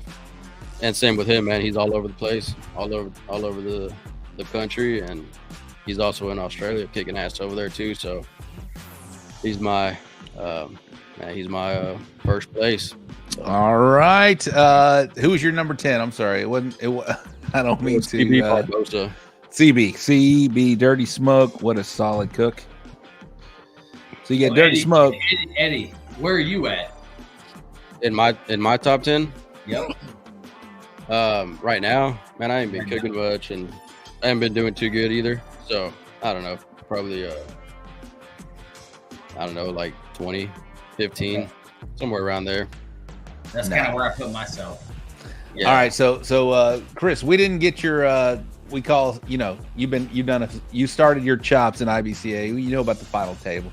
Is there who was number 11 on your list? You got one? On my KCBS list? Yeah, your KCBS list. I would probably say Colorado Bulldog. Levi. Nice. Levi Stokes, Very nice. I mean, like I said, I was taking this back to the KCBS Invitational. I mean, the dude's been he's been just outside the hunt. I mean, he's been top 5 the last, I'd say, 6 weeks. I mean, him and I speak a lot. We're close friends. He's a sponsor team of my company. So, I mean, I think, you hang around the barbershop long enough, sooner or later you get a haircut. So, I mean, I think he's due for a haircut. But he is. He's solid, dude. This weekend, an hour and a half from our house. I'm not going to it.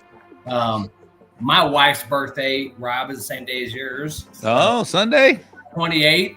Happy birthday to your wife, my man. Man, happy birthday to you guys too. So thank you. Yeah, so we're going to Cabo. So I'm not going to cook. You know what I mean? I want to Let's go. Can I tag along? Yeah, man. Joint birthday. Whatever. Who's this guy? Who's this guy? Waldorf Astoria. So he's not the waiter. He's here to hang out with you guys.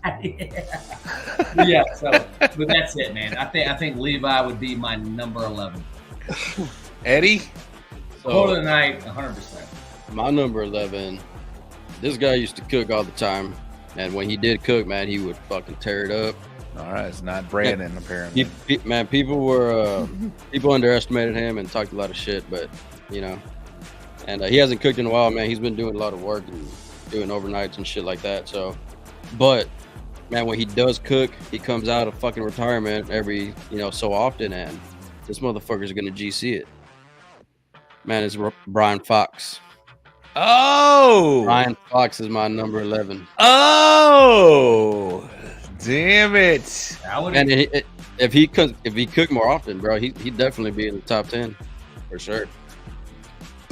All right. I don't know what that cost Brian Fox, but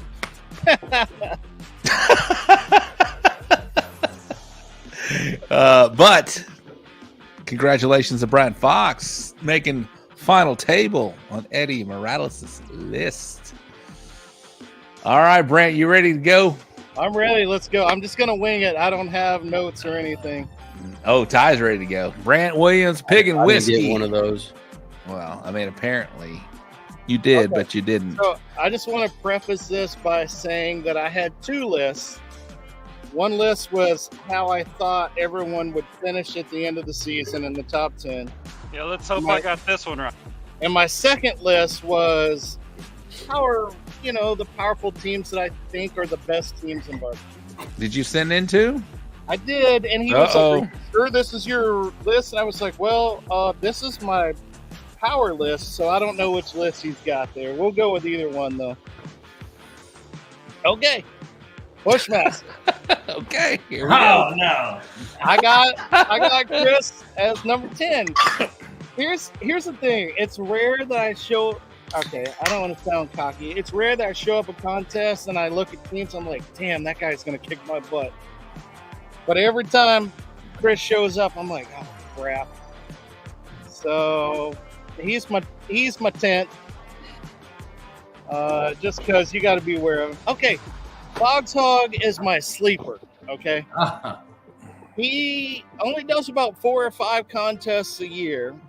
And I've cooked with him 8 times, and out of those 8 times, we won 5 GCs, an RGC, and 2 top 10s. So if the guy was pound for pound, if he was doing what we do every week, he would just leave us all in the dust, man. I wish he would cook more, but I love cooking with him. He's one of my great friends, and I get to see him this weekend. He's going to come cook with me. So. And that's a good point there, Brant. You want to share like where he's from? I mean, I'll be honest. I know he's from an East Coaster, but I don't know much about him. He's out of New Jersey. He is. He works for Campbell Soup. He's like one of the chefs that developed. He's the consomme king, right? Yeah, he's the consomme king, exactly. But the guy knows how to cook, and he's CIA trained, the whole bit. So the guy knows what he's doing. I just wish he would cook some more. Did you say CIA trained? Yeah, well, Culinary Institute. Oh, not. Okay, got it. Yeah. Next. Oh, Chunky. Yeah. Oh. Chunky is a solid cook, and he's from my old stomping grounds in Pennsylvania. So I root for him a lot. He's very consistent, and when he sets his mind to it, he's going to win. That's all there's to it. right, there it was. Okay, Razorbacks. All right, so I live in Arkansas now. So in Arkansas, it's me and Drew, and I mean, there are a lot of other teams that do well, in Arkansas. But every time I see Razorbacks show up, I'm like, damn, this guy's gonna win it. And I call him One Drum Drew because he went to a contest with one drum, just cooked the whole contest on one drum and GC'd. And it's like, a guy can cook on drums, he can cook on a jambo, tent, rain, it don't matter. He's going to win. It was on Chris's list too, so yeah, I know I'm not wrong there. Rooters. All right. Yep. Rooters is another team that shows up, and I'm like, oh, man. It's like they just do so well consistently, and if I'm going to win RGC, it's usually right behind them. Yep. Oh, Uncle Pigs. Urkel is one of my mentors. Like I said before, I used to go and do practice cooks at his house. He won Team of the Year. He's my ride or die. I would do anything for him. And when he won the Jack, I couldn't have been more proud of him. And I'll tell you this right now. So far, we're plus or minus one team where we both spoke at. So yeah, and the one team is each of y'all, by the way. Yes. Just saying. Another thing about Uncle Pigs was in June, I hit 3 GCs and an RGC, and that RGC I was unseated by Uncle Pigs because he just thought, I'm tired of this guy winning. Yeah. And he shut me down, and he really won by a huge margin, 10 points or something. And he just, when he sets his mind to winning, he does it. And I love him to death. He's one of my good buds. So guys, for those of you who don't know, on KCBS scoring system, hanging 10, we joke about that. Brant and I both do. I'm going to hang 10 on you. If you hang 10 on one dude, that's like winning by 3 touchdowns. I mean, KCBS, it's huge. So head nod to that. He ended my heater, so I'm fine with it because I respect him a lot. Triple H, man, he is just a solid freaking cook, dude. Everything he turns in, it's just good. Love that guy. Wins good a lot. Dude. And I cook next to him a lot, and everything he gives me, I'm like, oh man, I might as well just pack up and go home. So humble dude, by the way. Yeah, very much. Yeah. Oh shit! Here we go. Yeah. Okay, you can't leave Heavy Smoke out. He's a 3-time world champion. He's a hell of a cook. He's also one of my mentors. I talk to him a lot. We're good buds. And every time I see him show up, I'm just same thing. Oh crap! So I'm not.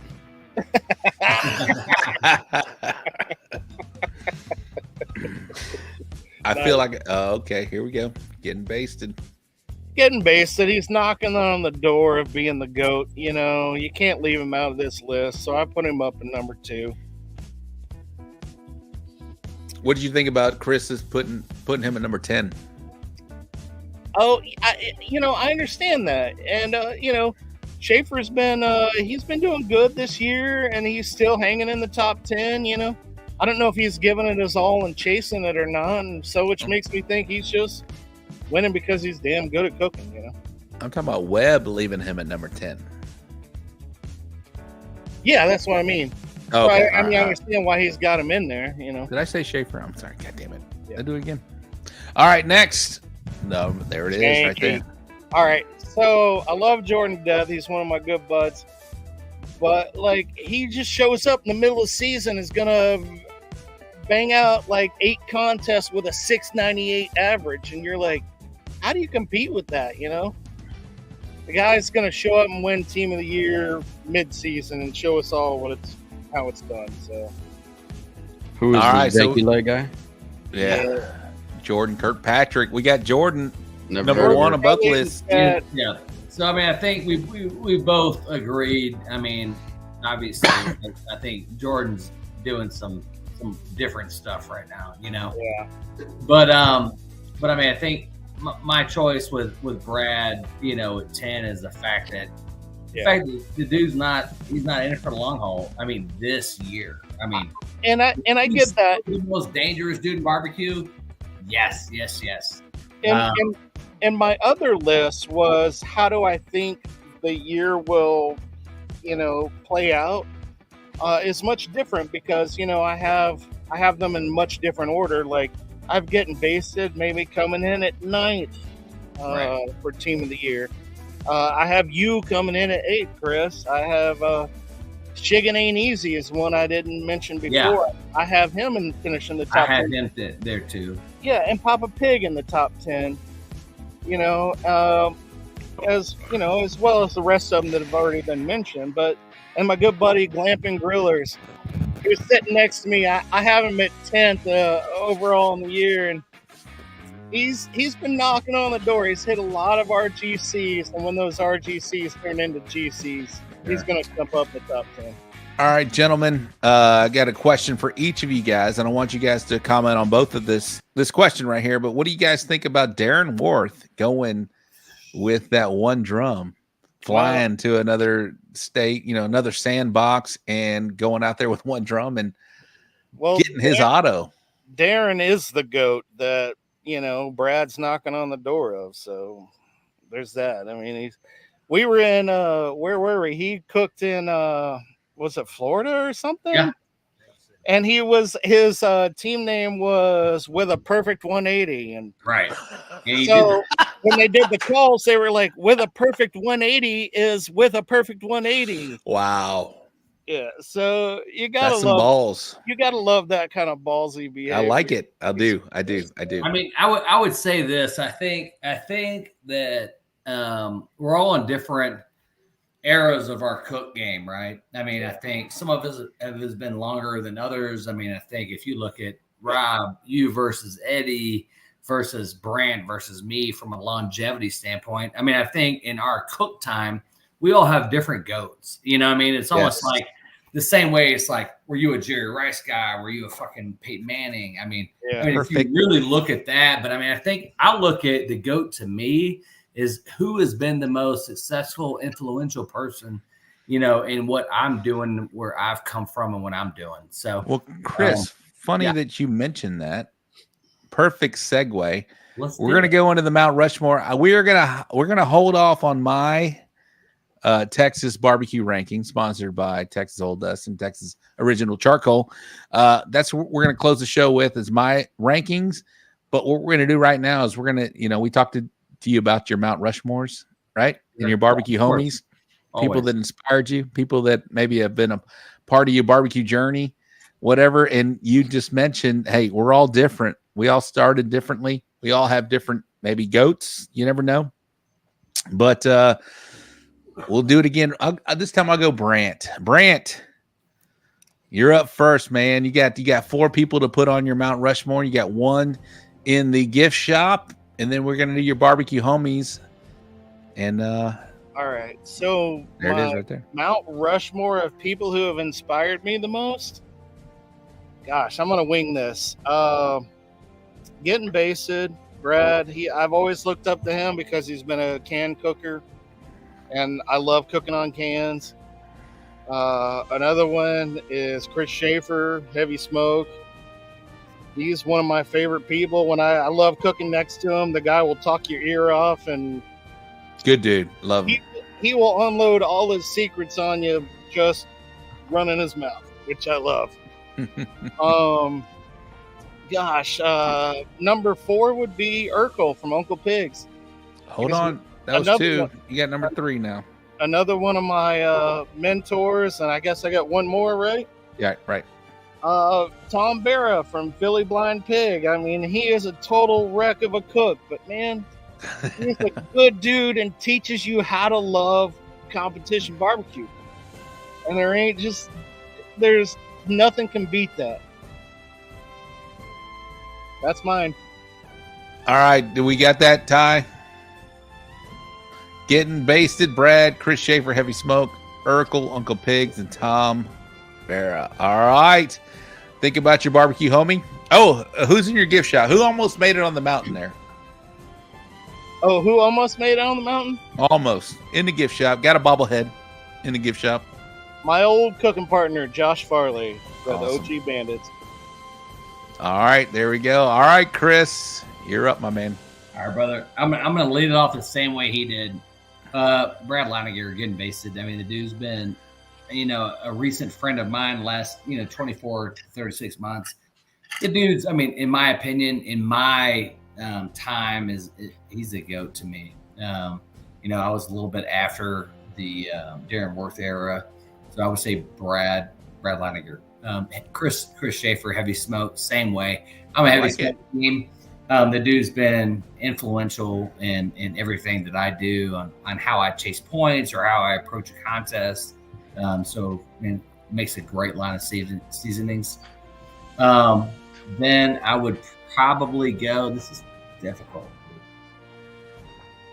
I would say Tony Roberts, my business partner. I mean, probably the unsung hero of barbecue. I mean, the dude is giving his life to barbecue, and do I take everything from him from a grain of salt as far as cooking technique, but as far as being a businessman in this industry, Tony Roberts for sure. Awesome. Lastly, I would say my first cooking partner, just like Brant did, a dude named Bradley Mott. When I was still in the Army, I was an instructor at West Point. We did our first 3 contests together. The dude was like, I'm doing chicken and ribs, you're doing, brisket and pork. And I'm like, all right, I'll pick the big meats. That's who is in my ultimate top 4 on the Mount Rushmore of barbecue. Beautiful. You got one to put in your gift shop. Almost made it on there.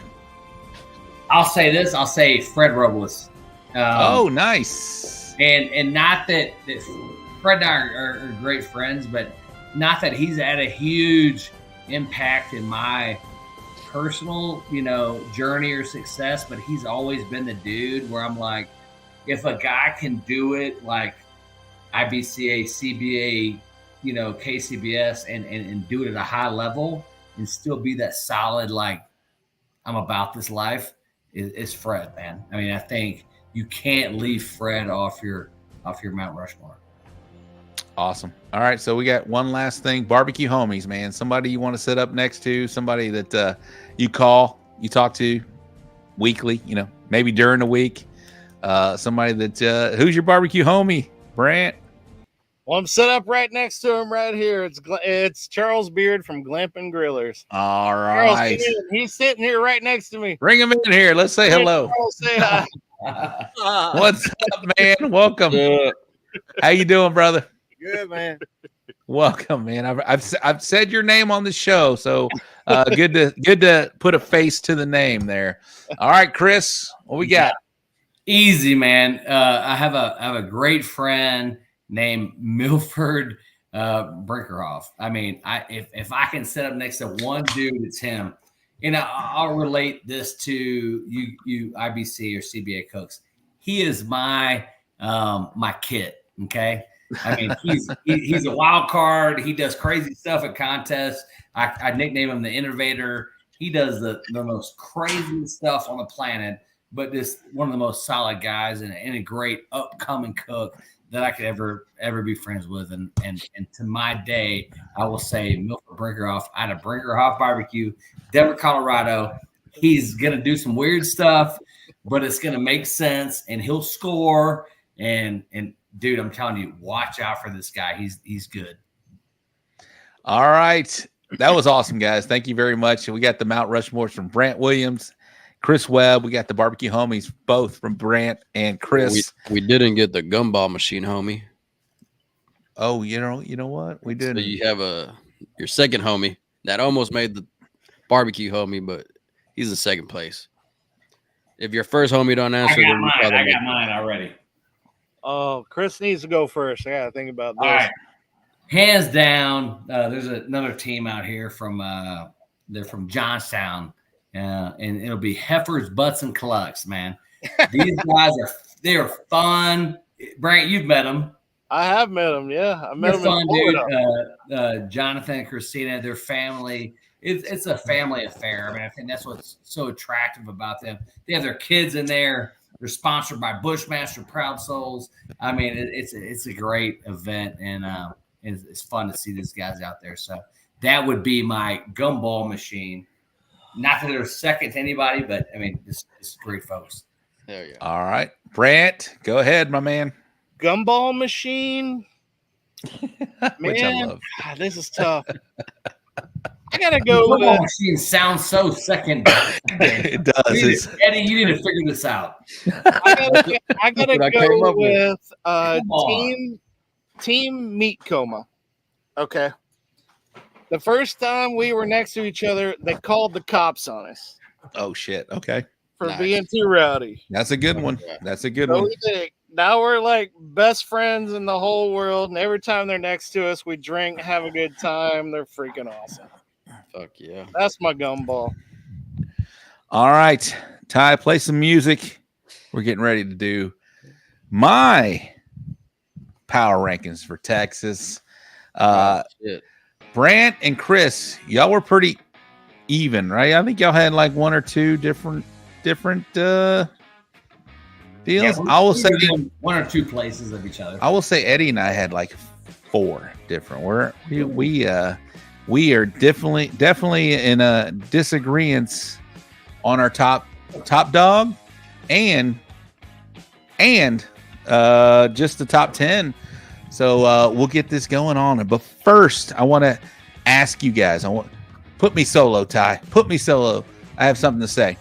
I need some help. If you guys are watching on YouTube right now, hit that like button right now. Right now, do it. It's not gonna cost you anything. Just hit that thumbs up deal. And more importantly, subscribe. We are close to a milestone. We need some subscribers. So if you're watching on YouTube, if you're not watching on YouTube, go to YouTube.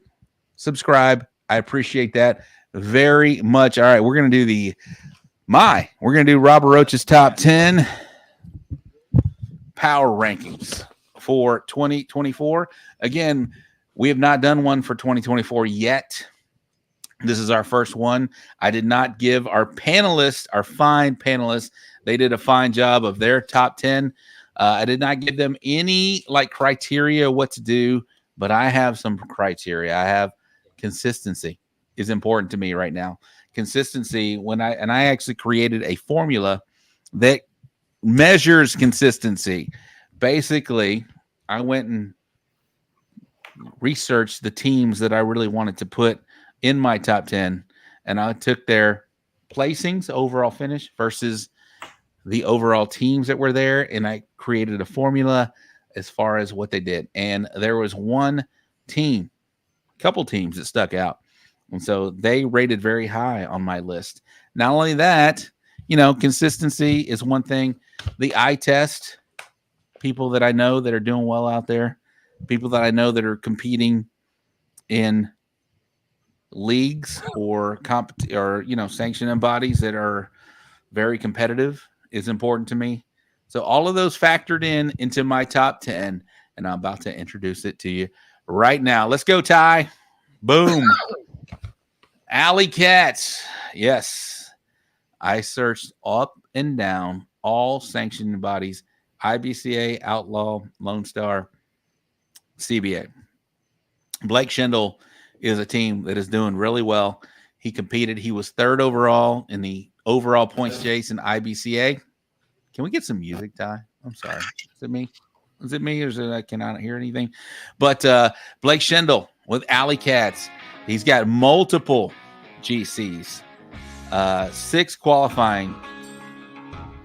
Just big time cook out there doing well, continuously does well in that sanctioning body. He is my number 10 cook on my So Smart Good Show power rankings. Gonzalez Family Barbecue, Rini, Marisa Gonzalez. They have 3 GCs, multiple RGCs, well, 2 of them at that, but multiple top 5 finishes. They are in 9th on the So Smoking Gooder Show power rankings. Next, Reggie Q Barbecue, 2 GCs, 7 top 5s consistently.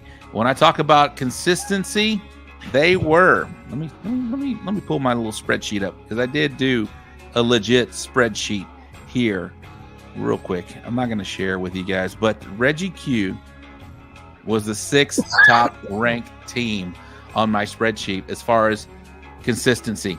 When they go to a contest, they score very well. They're normally in the top 12% of a contest that they do.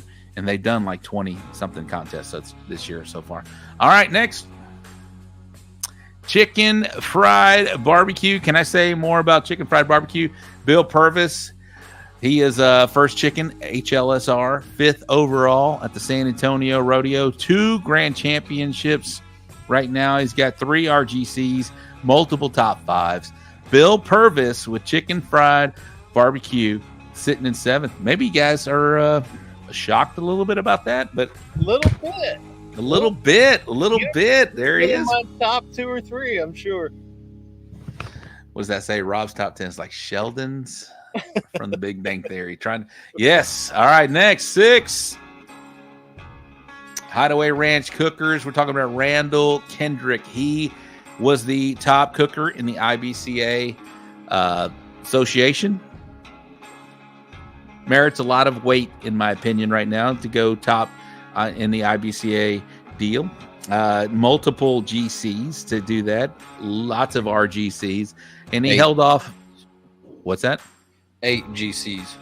8 GCs. Thank you very much. And he held off Ira Green. So that was a big deal. He leapfrogged Ira Green. He had to have a GC in the final week, and he did it.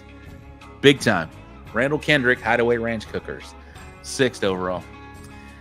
All right, this might be a surprise to some right now, but it's not a surprise to me. Mr. Eric Arnold, Big E Barbecue, only has 8 registered cook-offs in 2024. Of those 8, he's got 2 GCs. He's got an RGC. 7 of the 8 are top 5s right now. When he cooks, he kicks ass. He's not cooking a lot right now, but when that guy shows up to a contest, he's a top 5. So shout out to Eric Arnold, Big E Barbecue right there. Top 4. Oh, this might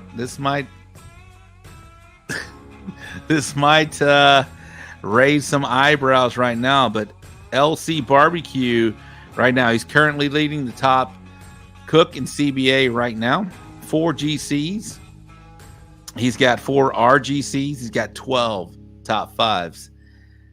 That said, there are teams doing a little bit better right now. Ooh. So LC Barbecue, 4th overall in my So Smoking Gooder Show power rankings. 3rd, let's go. Flying G Barbecue. Can you argue with 7 autos, with 7 qualifiers to qualify for the Jack Daniels Invitational? He was leading the IBCA points chase up until the final week. I'd already mentioned Randall leapfrogged him in the final week. But shout out to Ira Green. Ira Green from Kingsbury, Texas. Ira voice, by the way. Shout out to Ira. Great job, Ira. Sitting here in my 3rd spot for the overall. All right. And when I talk about consistency, it matters. It's a big deal to me. Consistency. How you do versus the field, regardless if you're cooking a 200-team cook-off, a 100-team cook-off, a 25-team cook-off. If you're cooking a 25-team cook-off, you better hit top 3. If you're cooking a 100-team cook-off, you better hit top 15. 200-team cook-off, top 20. No one does it better right now than Sure Shot Barbecue. Stacy and Josh Hale right now are killing it in consistency. You guys see them. Top 3, 2, GC. They are doing it, and they are consistently in the top 3.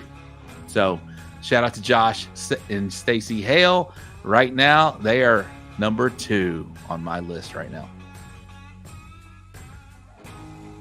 And that top spot belongs to First Class Barbecue. Consistency, again, they are right under Sure Shot Barbecue right now, but they've also got more GCs than Sure Shot Barbecue. They've got more GCs, more RGCs. So that adds a little more weight, but they are just as consistent. They are the second most consistent team. versus how they finish versus how many teams are in that field. So shout out to Robert Smith with First Class Barbecue. You are my top team for the So Smoking Gooder Show Power Rankings for 2024. And when that's not just 2024, the first one of 2024. All right, guys. Did I raise any eyebrows? Where's Chris Webb? A lot of eyebrows. Where's Chris? Why? I backed it up. I got stats to back it up. What are you thinking, Eddie? Nah, nothing. That's your list, bro. I respect it. Okay, but what raised some eyebrows? No, I was just reading the comments. LC would have made my top of the list in Texas only because in KCBS he owns KCBS too. The guy can cook. It don't matter. CBA, IBCA, whatever, KCBS. He knows how to do it. So. All right, I did not share my final table. It's Texas Old Dust. This guy is just going all over the place doing it right now. And I would agree with that. Aaron is just a stud. He goes all over the place. Right now he's going to Alaska, and I fully expect him to win that event out there in Alaska with probably like not even a drum, but like one of those, burn barrels, just sitting there. He's going to put a rack on it, and he's going to do well. But man, a lot of good cooks right now in Texas right now. There's just too many to choose from right now. And I'm sorry if I broke some hearts or I raised some eyebrows, but just a lot of good cooks out there doing what we do. So nailed it. Thank you, Sergio. Thank you very much. I mean, I put some stats. I really did have a lot of thought into all of this deal. Chicken fried barbecue 7 raised eyebrows, I'm sure. I'll say LC at 4 probably raised some eyebrows, but man, you got to give it up to Fly and G Barbecue. 7 autos to the jack. Phil's trying to do that right now. So you got to give it up to Ira Green. Sure Shot Barbecue, the most consistent team cooking right now. Regardless of how many teams there are, the guys, that team is just, they're finishing in the top 10% of whatever contest they're doing right now. And First Class, he's just consistently RGC, GC, or 3rd overall right now. Hell of a cook. Absolutely. 100%. Absolutely. For sure. Badass cook. I mean, I got some, how did I miss Coyote Cookers? Definitely top 13. Or 14. All right. If you guys think that we missed the boat, put who you think should be up in our deal. So real quick though, Brant Williams, Chris Webb, thank you very much. This was our first power rankings of 2024. I would love to invite you guys back when we do our second one because I'd like to do this. What do you guys think, Eddie, Chris, Brant? How long? I'll chime in right now. See how wrong we were? No, I don't think we're wrong, but how long do you think we should let this go before we rank them again? I mean, think this about this is the way too early list of team of the year, right? I mean, if you're in a team of the year hunt, I mean, we this is early. I mean, the same guy that's first can be 10th. I mean, I think it really boils down to Q3, Q4 when it comes down to this. I mean, winners are really made in October or September and October. I mean, I think that's when you really pick up some speed. So like after the early stuff, I mean, you have guys going out chasing early points and that's great. In the contest, the points are skewed. I mean, can you go the distance? That's the point. Like, do you have the mental capacity? Do you have the finances to do it? And do you have the meat and you have all these other things? I mean, Brant will attest to this. I mean, dudes show up, shoot or shoot. That's what I've always said. Shoot or shoot. I mean, I've been an athlete. I've been a military savage the majority of my life, and now a business owner that pushes the pedal to the metal every time I can. So, I mean, what we're seeing right now to me is do I think the top 10 changes? Yes. but how much? I mean, I think that the people will show up who are there to be made, and we'll see who falls to the side. And I've been on both sides of it. So, Brant, what are your thoughts? Well, my opinion is a lot of people race trying to get towards the jack. They want to get those jack draws. I'm sitting on 5. I'm trying to get 7, and I could do it this weekend. I doubt I will, but I'll probably slow down a little bit after this weekend. So I think after the jack draw, you'll see a lot of changes in how people compete and how aggressive they are to competing. And the points chasers will, foam to the top, and you'll see them go beyond. And so I think after the jack, even that's when the nitty gritty will hit, and that's when it'll come down to bare knuckle boxing. Yep, I agree. So, well, I said it earlier. I got 6 weeks to get. No, I got 1 week to get 6. So we'll see how that works out for me. But Gooder Gang, put your chimes in. We'd like to know how often you would like to see a power rankings show. I think so. Quarterly is good. Some of the guys are already chiming in, but what do you guys think? Every 3 months that we do a power ranking show, because I think that's a good number. But we'll see what the Gooder Gang thinks. Eddie, what do you think, man? What do you think about this power rankings show, man? No, it was good. Yeah, no, it was great. I mean, it was really good to hear their top 10, because we kind of know who's going to be in ours. I mean, we had maybe 2 or 3 different teams, but hearing that KCBS one, man, that was pretty cool. So I think, I think 3 months, that'd be a pretty good gap right there. I don't think it doesn't have to be the top 10 in the points chase. You know what I mean? No. Yeah, it's just I don't think we should have let off with Chris Webb. My God, that guy was on fire, bro. Top of his dome. He was ready to go. Last time, but like I said, I'm not cooking this year. I mean, so we had like 5 pages of notes. I was like, oh my God, I'm so unprepared. And I'm a numbers guy. You know what I mean? It's like, I mean, the numbers don't lie. I mean, I even pull Brant stats. I mean, I've known Brant for a while now, and I know when he's hot and I know when he's not. I mean, he hits Q2 through 4 every year. I mean, he doesn't get started until mid-June, and he didn't stop until the late. Chris, you threw something out there which was like no big deal, but you're a West Point grad. Is that what I heard? No, I was a West Point instructor. So okay, even fucking crazy. So I have an Alabama public education, so I'm not that smart. However, I was part of the Department of Military Institution, for the West Point cadets. So when it came to like doing push-ups, Thanks, Eric. I do battle drills. That's what I did. So, but I also understand numbers and values. So people like an after show. You guys, what are you guys doing right now? We're partying, brother. Hey, it's tequila night, man. It's. Are we not raiding boxes? Yes. Oh, speaking of which, I need to add more tequila to my cup. Y'all want to raise some boxes? I would love to.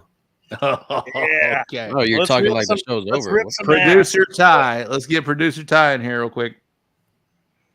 He's trying to leave out the best part of the fucking show. Producer Ty, what'd you think? What'd you think of this power ranking show, my man? Man, I hate making mistakes. So Eddie, I promise you, I'll conduct a production meeting and make sure I get this shit Do right. better, Ty. But, no, absolutely. It wasn't you, bro. Mistakes. It wasn't. HR will be contacting you on Monday. That's right. But I mean, here's what I love is like you see. I've been preaching this forever. Is the dynamic that the preparation that goes into doing this, and the secrets that they're talking about. And the way that he can talk about all these other teams, and we've seen other people come on and do the same thing. There's a culture of people just getting along and loving each other and helping each other by whether it's loaning equipment when people are going to friggin' Alaska or wherever they go flying in, and a 1-barrel challenge to the power rankings to rating the boxes. I mean, everything this show does, and Wes Garrett, what he does over on the other show, and then I've seen stuff on Food Network. This barbecue culture is so freaking entertaining, and it's fun. It's fun for the family. We should turn this shit into an attraction. That's what I think of you guys. So when I do make a mistake, it pisses me off because I want us to look good in front of all of Texas, because Texas barbecue is a fucking national treasure, man. You know what I'm saying? So Ty, you didn't make a mistake, bro. You did good, bro. You did amazing. It was my fault, bro. I should have sent it to you. that's all good. It was my birthday yesterday, and I appreciate the Gooder Gang shouting me out. So happy birthday, Ty! Happy birthday! That's probably why you didn't get my second list. Yeah. It's Rob's birthday in a few days, isn't it? Yes, it's Sunday, but yesterday was Ty's. Yesterday, I'm gonna get us some boxes ready. Let's do. All right. We're gonna do a rate my box. Brant, have you seen the rate my box? No, I haven't, but I want to. Oh, okay. All right. So Chris, Brant, you guys know about KCBS judging. We rate it on a scale of 10 through 7. 10 is excellent. 9 is very good.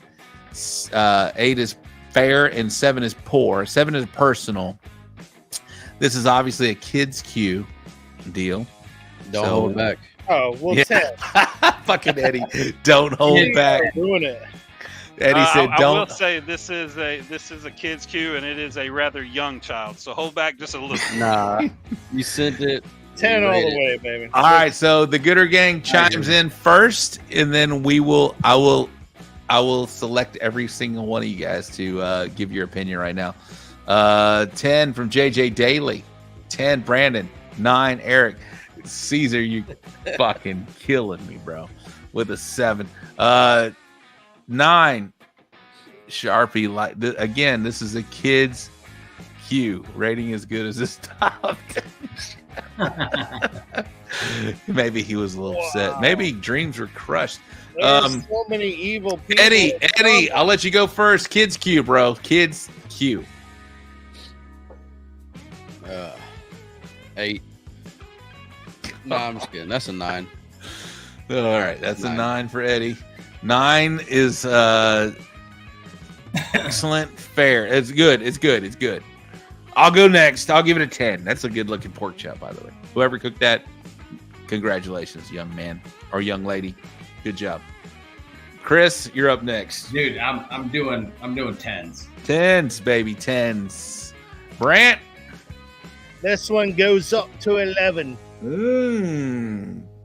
I like it. All right, Ty. Next. I got that reference. I like it. To 11. I didn't get that reference. I should have. Okay, here we go. I know that box. I've seen that box. Okay, well, again, 10 is our top score. 10, 9, 8, 7. All right. We'll let the Gooder Gang do their thing first, and then I will assign. All right, 10. A lot of 10s. Okay, 10. Brant, KCBS extraordinaire. What you thinking, bro? Okay, my last box looked a little better than this one, and I got a 5. So I'm going to give this one a 6. All right, Chris Webb, go ahead. I would say I've seen that box before, and I know how it tastes. So I would say on appearance alone, because I've had that chicken, the taste is 10. I would say it could be a touch darker. I mean, I think the sauce might be a little thin. I would give it a 9. Brant, what would you change on this box? I wouldn't change a damn thing. It's a beautiful box. All right, Eddie, go. I'm gonna give it a 9. All right, I'm giving that a 10. I'll give that a 10. The sauce viscosity looks a little different on the right side versus the left side, but I mean, I don't mind the sauce. They're kind of all different shape based off the angle of this picture, right? I don't know how it looks if you look at it from the top, but with this angle, man, they look all different sizes. Yeah, I'm giving that a 10 though. I thought, Eddie, on my point, I thought the shape was irrelevant, right? I thought the different color of it was what maybe gave me for a 10 or 9. But I tell you, I had that chicken box, and this shit's fire. Oh, I'm sure it is. Yeah. All right, next box, please, sir. Poker face. Poker face.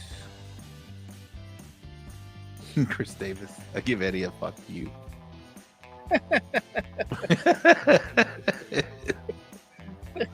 That's how we greet each other.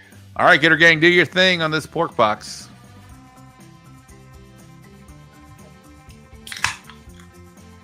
Stephen Foster, what's up, man? Los 239. Tony with a 9. Again, 10 is a perfect score. Brandon Perriman. Bill Hine in the house. 9. How'd you feel about your ranking, Bill Hine? 10, 9, 10, 9, 9, 10. A lot of 9s, a lot of 10s. Chris Webb, you're up first, sir. I thought the chunk looks a little tight. I thought the money looked a little tight. I thought the tubes looked a little tight. So I think from a tenderness standpoint, I'd probably give that an 8. Appearance, I thought it could be a touch more sauced, but I would probably still give it a 9 just because I always go with the Cokes and the Freshman. But I think from a tenderness standpoint, just looking at how sharp the edges were, I think the tenderness would be an 8. What do you think of that? Those tubes there, they're like straight and they're cut. And I love that. I mean, okay. I think the cook took a long time to figure out the box, but I think the tubes look fine to me. They could be a little bit more au jus or sauce, but definitely the chunk looks tight a little bit. So I would say 9, 8, 8 in my book. A lot of 9s. A lot of 9s here. Eddie, what do you think? I'll give it a 9 and 8.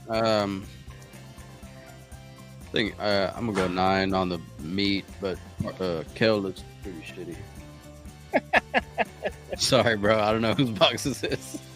I mean, we're not judging kale. Are we judging kale? Are we judging kale? That's the whole thing. I mean, right. It doesn't. That's why I said on the meat, it's a 9. But okay, the kale still looks like shit.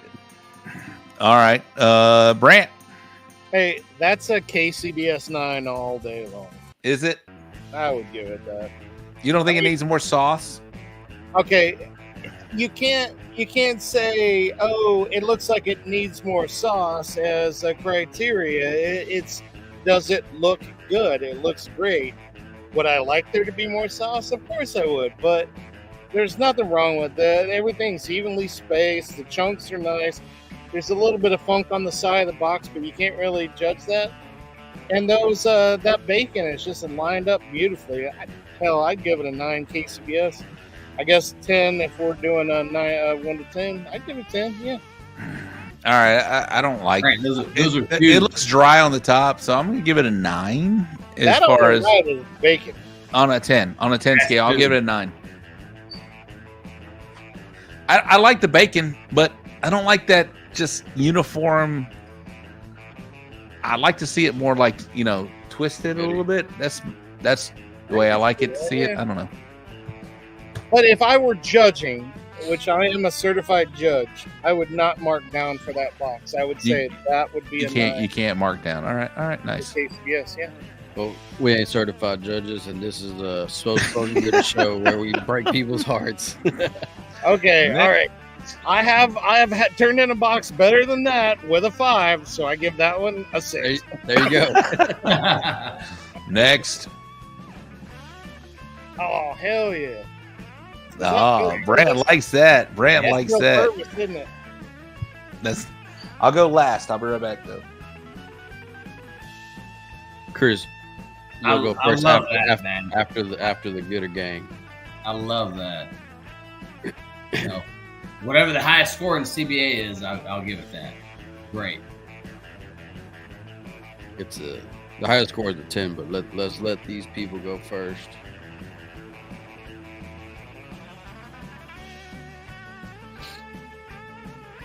A bunch of 10s, 10, 9, 10.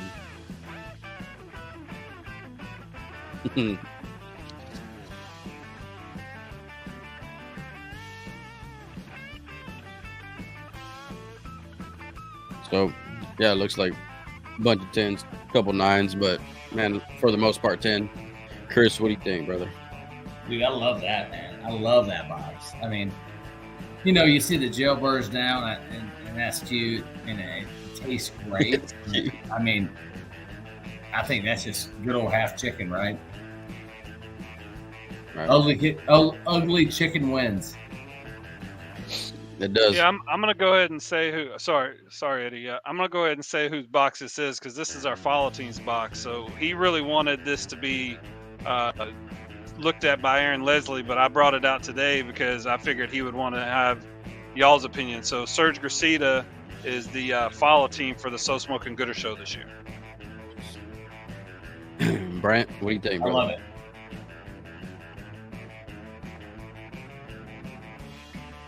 Oh, I'm sorry. Were you talking to me? Yeah, that's a 10 all the way, baby. Damn, that's good. Well, that's gonna be sorry, Serge. That's an 8 for me. Oh, Yep. Not a fan of the sauce, man. It's a little too baked. It's too baked for me. I feel like if I take a bite, the sauce is gonna get stuck to the top of my teeth. So yeah, that's an 8 for me. My turn. Yes, sir. All right. That's a 10. That looks good. So it was all 10s except for me. I gave it an 8. Oh, you give it an 8? Yeah. Why? Eddie, were you at that competition? No. Did you get beat by that chicken? If I was, I probably would have. And the reason cause you trauma. The reason why I'm giving it a 10 is like perfectly prepped, right? Like it's a perfectly rounded breast facing forward. I like the baked in version of this sauce. I can see some pepper on there. Yeah. 10 all day long. It fits the box nicely. Yes. There's no sludge or smear. It's placed in there perfectly. The wing lays over nicely. Somebody commented about the wing tip, but I'm like, I have no problem with that. I think it's gorgeous. Yeah, I'm not a wing tip fan, but I'm fine with this one right now. All of that, and then you just overcook the sauce. Damn. All right, next.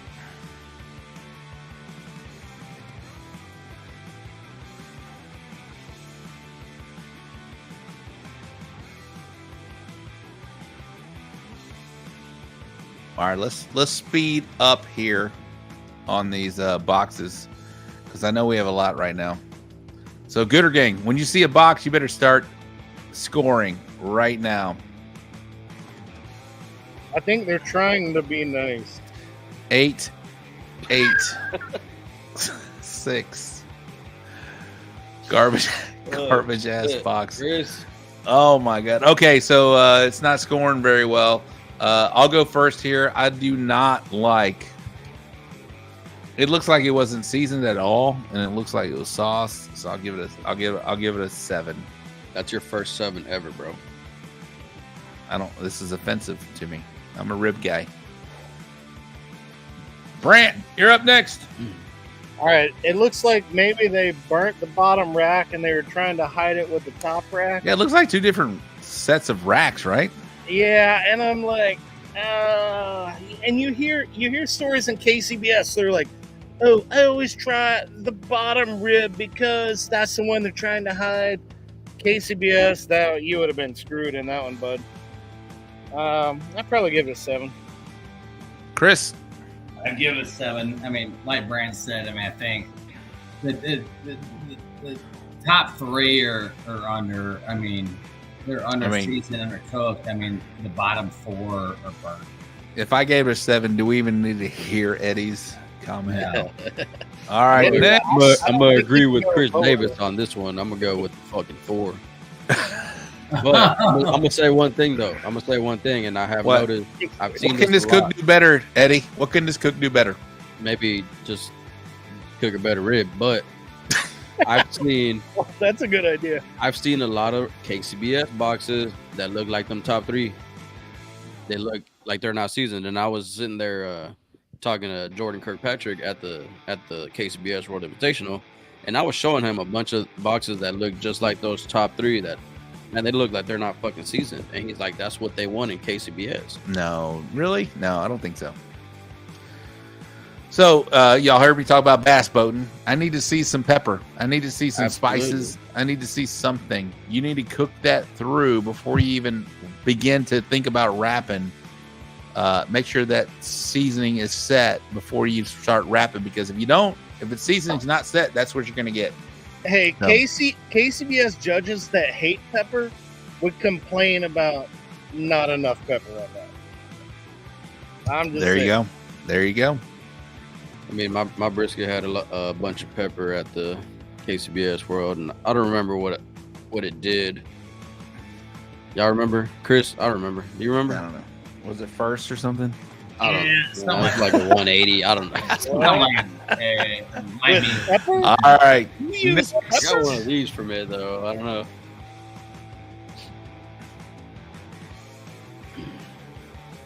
Is All this right. one mine? The first one. Clean your lens, whoever put this in here, please. I always have a dirty lens when I shoot. Well, clean your lens, Brant. Come on, bro. That's gotta be mine, dude. I feel Ashley, I feel so bad I would- reading this. You know, Eddie said my first 7, so don't feel bad. I gave it what I think it deserved. But let's talk about this chicken here, guys. Chris, you're up first, sir. I'm down, dude. I would say with this one, I mean, this is obviously a non-enhanced bird. I mean, which is fine. You need to over-inject that guy. But I would say, at least in the weighing down, use your Q-tips, use your shears, whatever it is. But yeah, with that wing popping, I'm not a fan. That needs to be tucked in tight. The shine is great. It just looks a little bit lean. So I would give that an 8. Okay. Eddie? I'm gonna go 8 on this one. I really want to do a 7, but I'm gonna be nice and give it an 8. I feel like they cut out too much of that backbone, so chicken looks awkward. And in my opinion, I think the chicken could have gone a little longer, which is why that wing is kind of still up.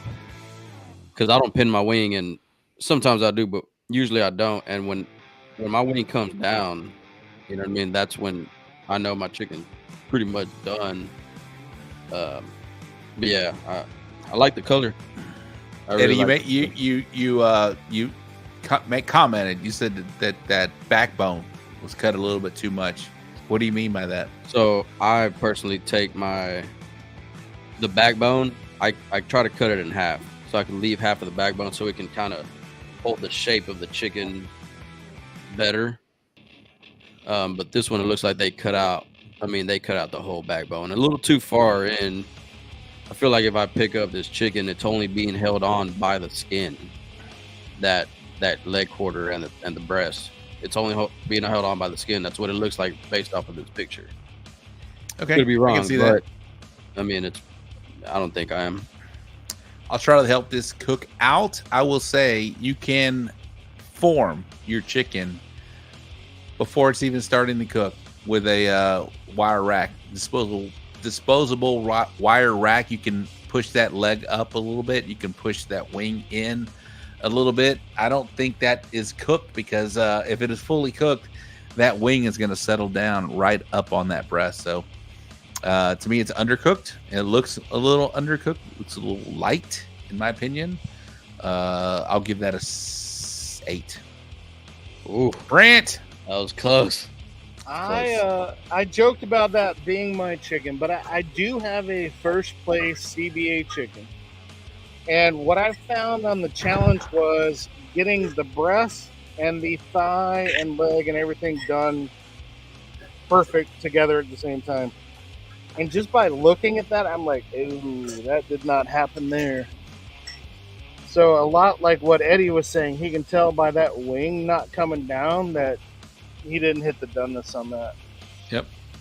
As far as just appearance go, I mean, it's not ugly. It's not ugly at all. There's No. a little bit of you can see a little bit of a drip line on between the leg and the thigh.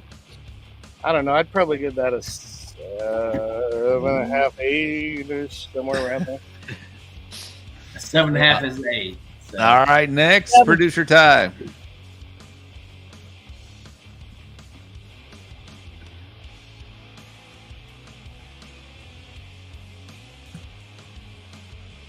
All right, Getter Gang, do your thing. Let's go. Be quick. Sorry. Sorry. Be quick. Sorry. I've been drinking a lot. Be quick.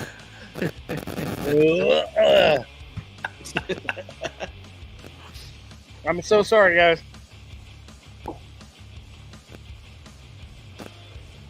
I want to go first on this one. I want Bill Hine to go first. I wish he were here tonight, but I want to go first because I know what they're gonna give it or have an idea. But, all right, go ahead, Eddie. So I'm judging this based off me being from Texas, right? So to me, this is a fucking 7. Like there's no, it looks like it doesn't taste like anything but meat and sauce or meat and au jus. I don't see any seasoning on it, and that's what I was talking about earlier, like those ribs. This is the type of shit that I see that people do in KCBS, and I'm sure it's a fucking great brisket, and I'm sure it was probably like first or second place, and they probably grinded with it, but probably 180. And probably, but I don't like it. So 7. Chris, I would say, I'll be honest, I'm not a fan of people that chop the ends. I mean, me neither. I think if we're talking about, why, Chris? Why are you not a fan of that?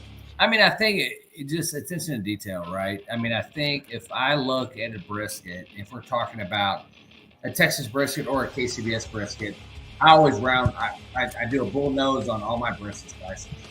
I think that measures the mark of a man when it comes to tenderness, right? Mm-hmm. Right. I'll overcook a brisket that's 14 inches. We've all done it. Yep.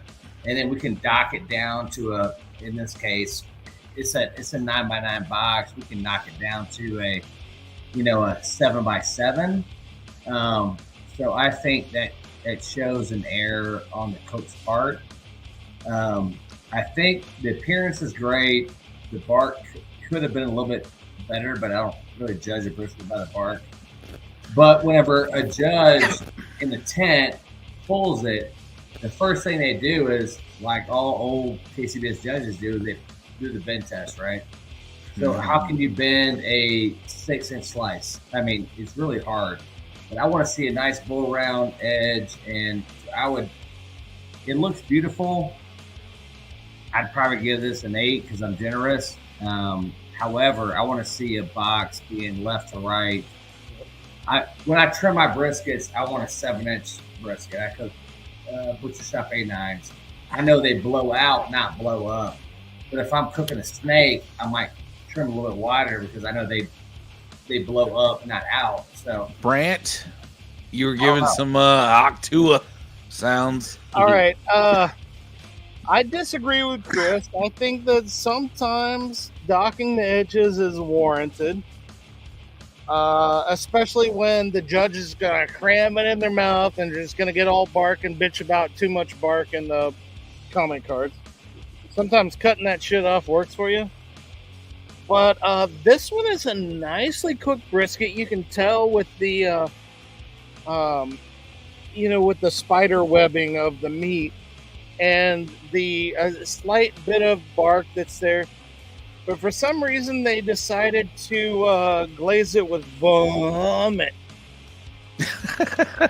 And there's like this over the top. What are you talking about? What do you mean by that? That glaze. That's that bullet talking.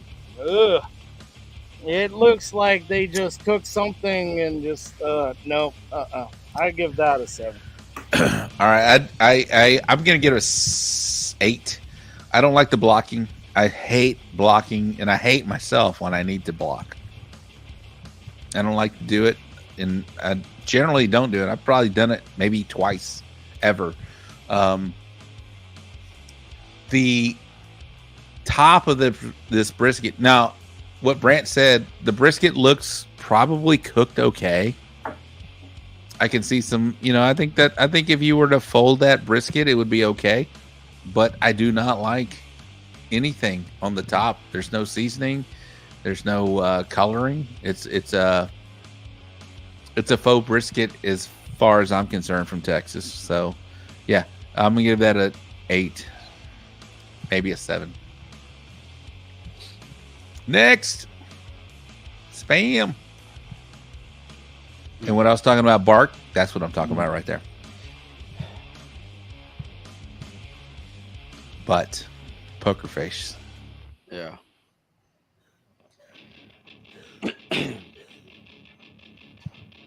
Hold it in. Hold it in.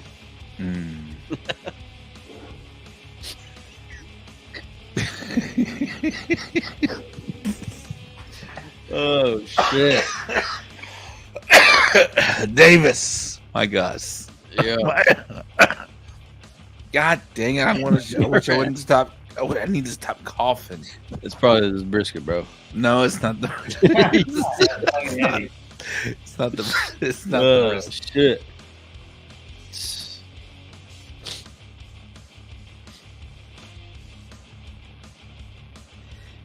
All right, I'm back.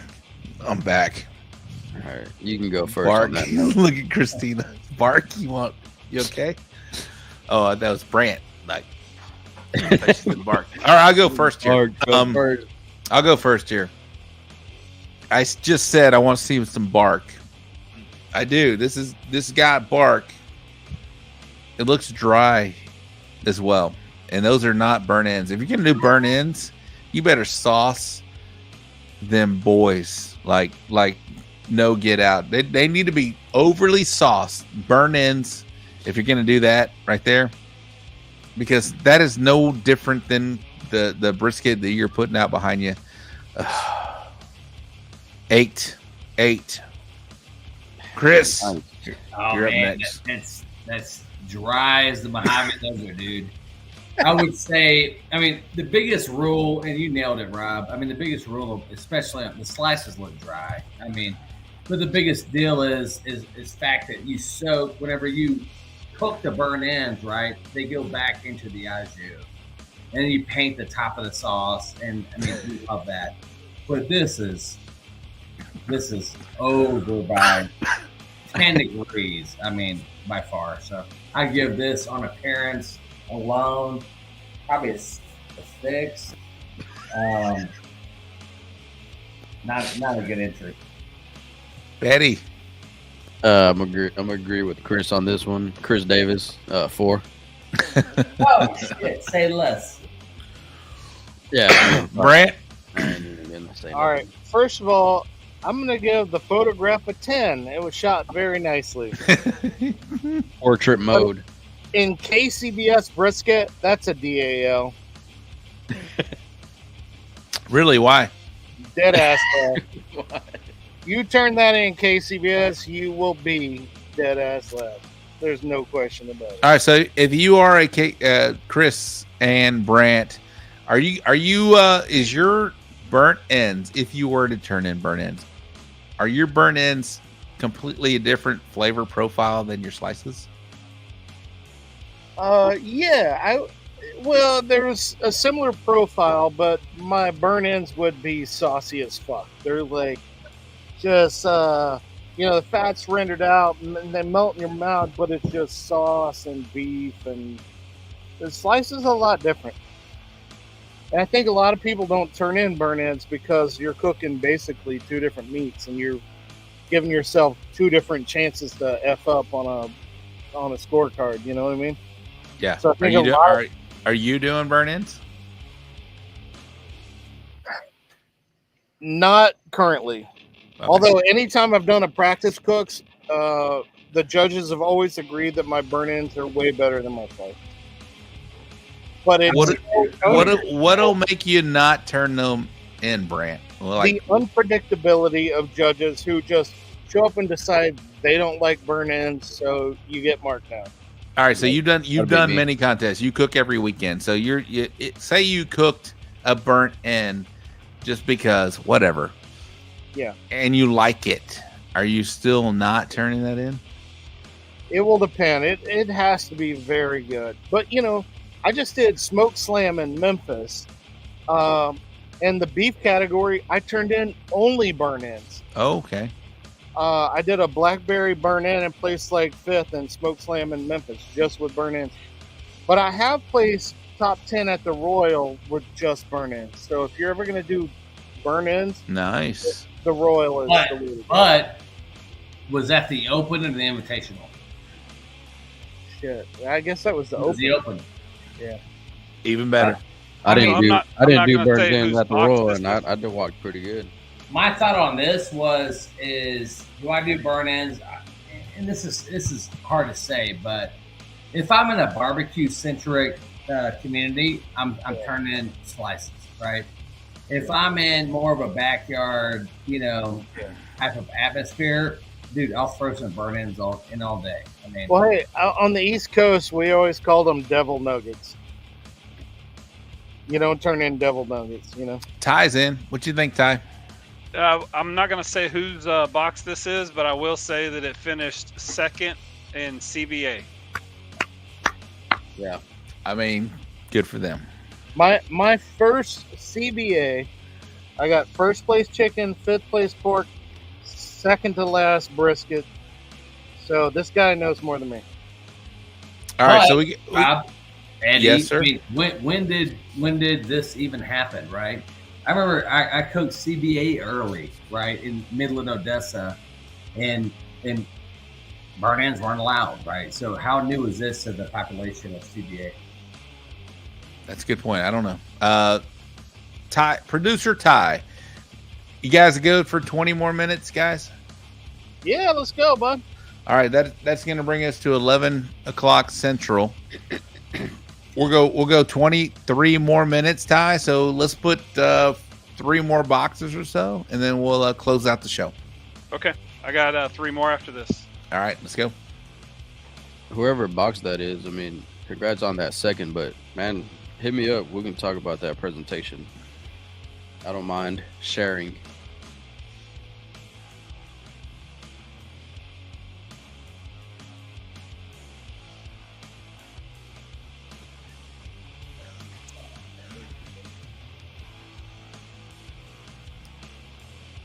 All right, so Chris, you get a unique opportunity to get a half chicken and wings. Dude, I would give that a 6 all day. 6. I mean, the skin is not rendered. The sauce. Hold up, poker face. I'll let you go first, though. You already went first. I know. All right, Chris, let's go. Go for it. Let's go. 6 all day. I mean, the skin's not rendered. I mean, nothing on that looks appealing to me. It looks rubbery at best. Not my jam. Eddie. Yeah, I'm gonna go 7 because that's the lowest score. The chicken nuggets from McDonald's, I don't like them. The half chicken, man, it looks like they thought it was done really early, so they pulled it, put it in the Cambro, let it rest, and then the skin fucking shriveled up, and then they put it back on the pit to set the sauce. They overset it, and now it's fucking rubbery as shit. Brant, go for it. Man, I gotta go with Eddie on this one. He's spot on his assessment. I see what they're doing because, all right, when I was in Weatherford, I was sitting next to a guy, and he taught me about how to do boneless wings. Are y'all doing boneless wings at all? Yeah, we can't. Some of us are. Yeah. Some of us, He taught me boneless wings. He even gave me the little pliers and showed me how to do it. And I'm looking at this box, and I'm like, they heard about wings going in the box, so they cooked wings and crammed them in the box. All right, I'm gonna go. Chicken nuggets. I'm gonna go. Hey, you ever had that bite of wings to where it's not quite done yet, and it's just like you take the bite and all the skin, and it's just like hangs, and it's just rubbery, and it's sitting on the front of your lips here. That's I can see 5 wings that will do that for me. Yeah. Not done. I see. Sorry, I see 7 for me. So I see sorry. 7. However, presentation, even still, we're all doing presentation, I need to see darkness. I need to see a little more darker. So if you're this is your box, I need to see a little more darkness. I need to see a little more pepper. Yeah. I need to see a little more bass boating. I need a laser pointer to point out the problem areas. You know, here. You'll just point out the whole box, bro. You need a flashlight, bro. Let's come on. You need an 80s flashlight, bro. Let's go. Brian, At least I I don't need a think black I've only one. gave out 7s today, bro. That's an 8 for me. I can hear it from Eddie. Ty, what's Ty here? There we go. All right. Oh, that's too. That's too good of a picture there, but we'll still rate it. It's a good picture, at least. I mean, points out the dryness.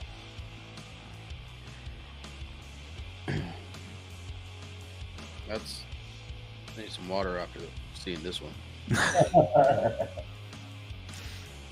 Need some squirting. Let's go. Squirt that bitch. Let's go. Somebody spit on that thing.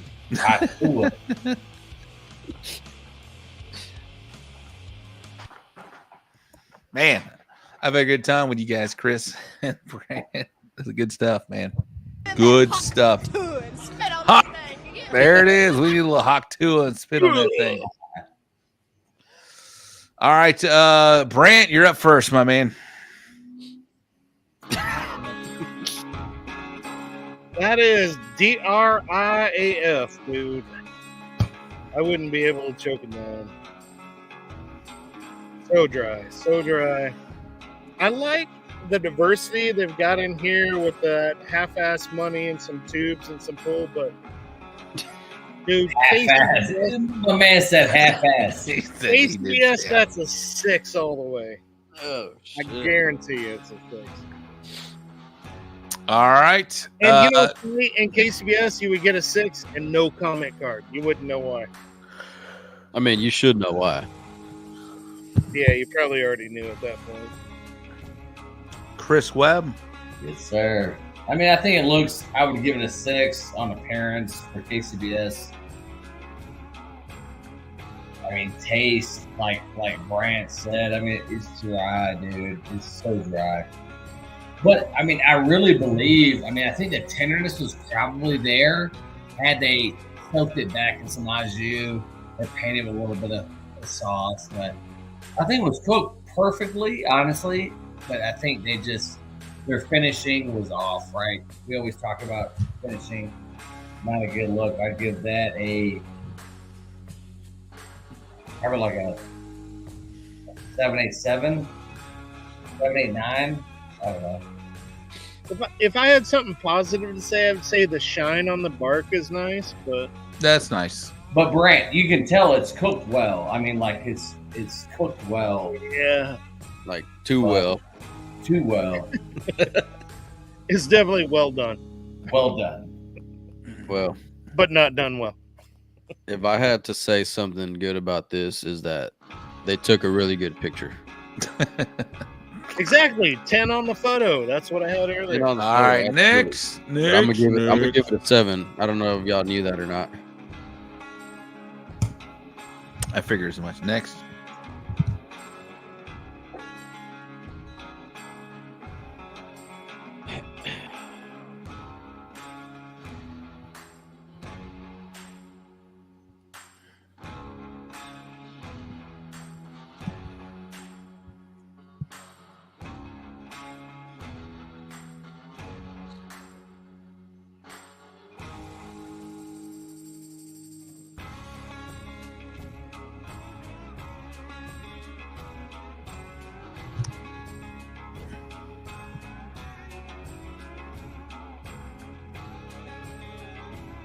All right, I'm curious what you guys think. The Gooder Gang is 10, 9, 9, 8, 9.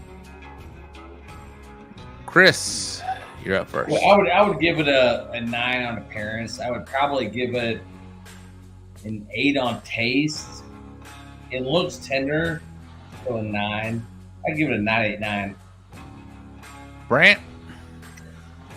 All right, I will give it a 6 on the photo. But I would give this a 10. And I can tell it's tender. I like how it's sliced. I like how it's placed. I like a little bit of sauce. The bark looks nice. Yeah, I give it a 10. I'll go next. I think it's a 10 as well. I think it's tender. I like the sauce. Nothing offends me on the layout on that brisket. Eddie, you're up next. 8. Oh, 8. Why? It looks fucking sloppy, bro. I don't see anything good, perfect about it.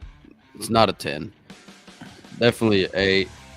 It doesn't. I mean, the first slice, yes, the first slice looks tender, but the fourth slice, fifth, and sixth, they don't look tender to me. They look like they're probably rubbery. All right. Los 239 Grillers, his box. What place was that, bro? I don't know.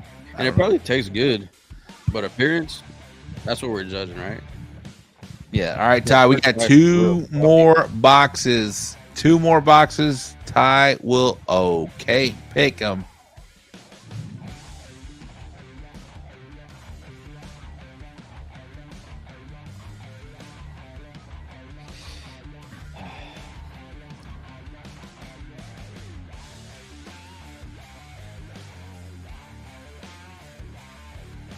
I tell you what, guys, I want to eat that. Oh, I do want to try that brisket. I'm sorry, that chicken. I want to try that chicken all day long. I do not like the little bare spots over there, but I'll go first. Want to try it? I can't get around that bare spot there, so I'm going to give it a 9. It's a night all day long. Let's go.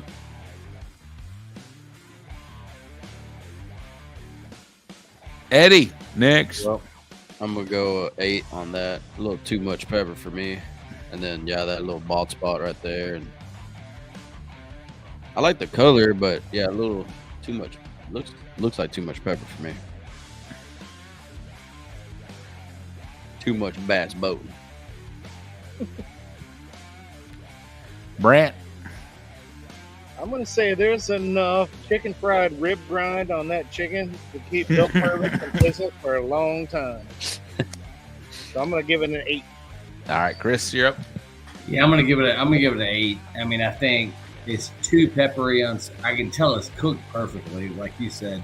I want to eat that bird, but I mean, I think the bald spot, which we all know we've had that, but yeah, I have it every weekend. Yeah, I mean, you gotta fix it. So I would say 8. Yeah, it's hard to tasty as shit. It's hard to get around that bald spot. I guess that's my 11th place cook box. They didn't Kojak that one.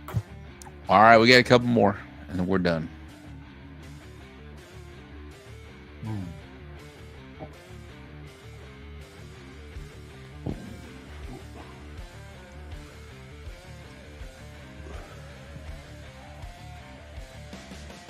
Eddie, you're up first on this one.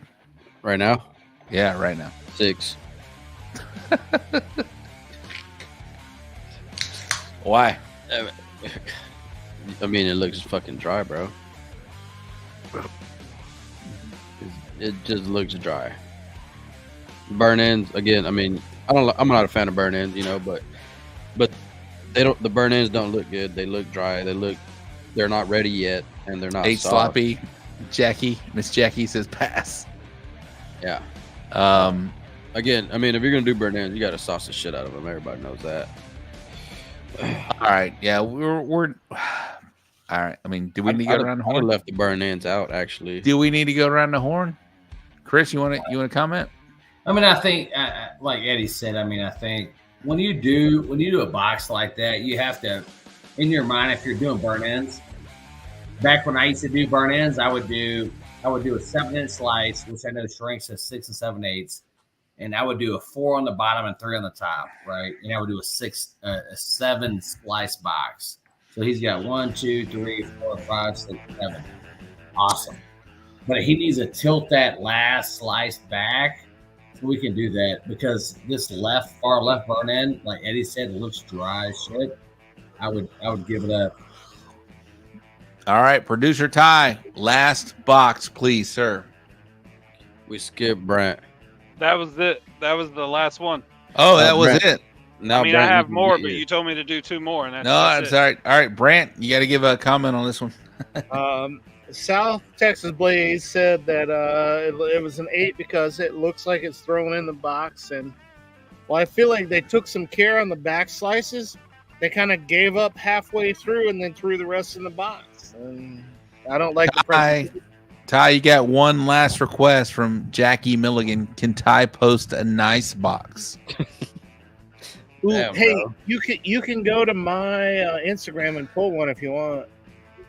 Or I'm mine. sure you might have one Go in the queue. In the Piggin queue. Whiskey at Instagram. Let's see. The Pit Father is going to Piggin Whiskey. Oh, you're gonna do it? I was just kidding. I tell you what, while Ty is pulling up one nice box, let me pull this one down. There it is. He pulled it down. Piggin Whiskey official? Oh no, that's Whistle. Hey, Chris Webb, thank you very much. Your enthusiasm, your research, your input into what we're doing tonight with the KCBS Power Rankings was amazing. Thank you very much. Yes, sir. And his service to our country. And his service to our country and his wife's service, both of them. Brant Williams, thank you very much, man. Your input to what we're doing tonight is a lot of fun, man. I've had a blast, dude. Let's do this again.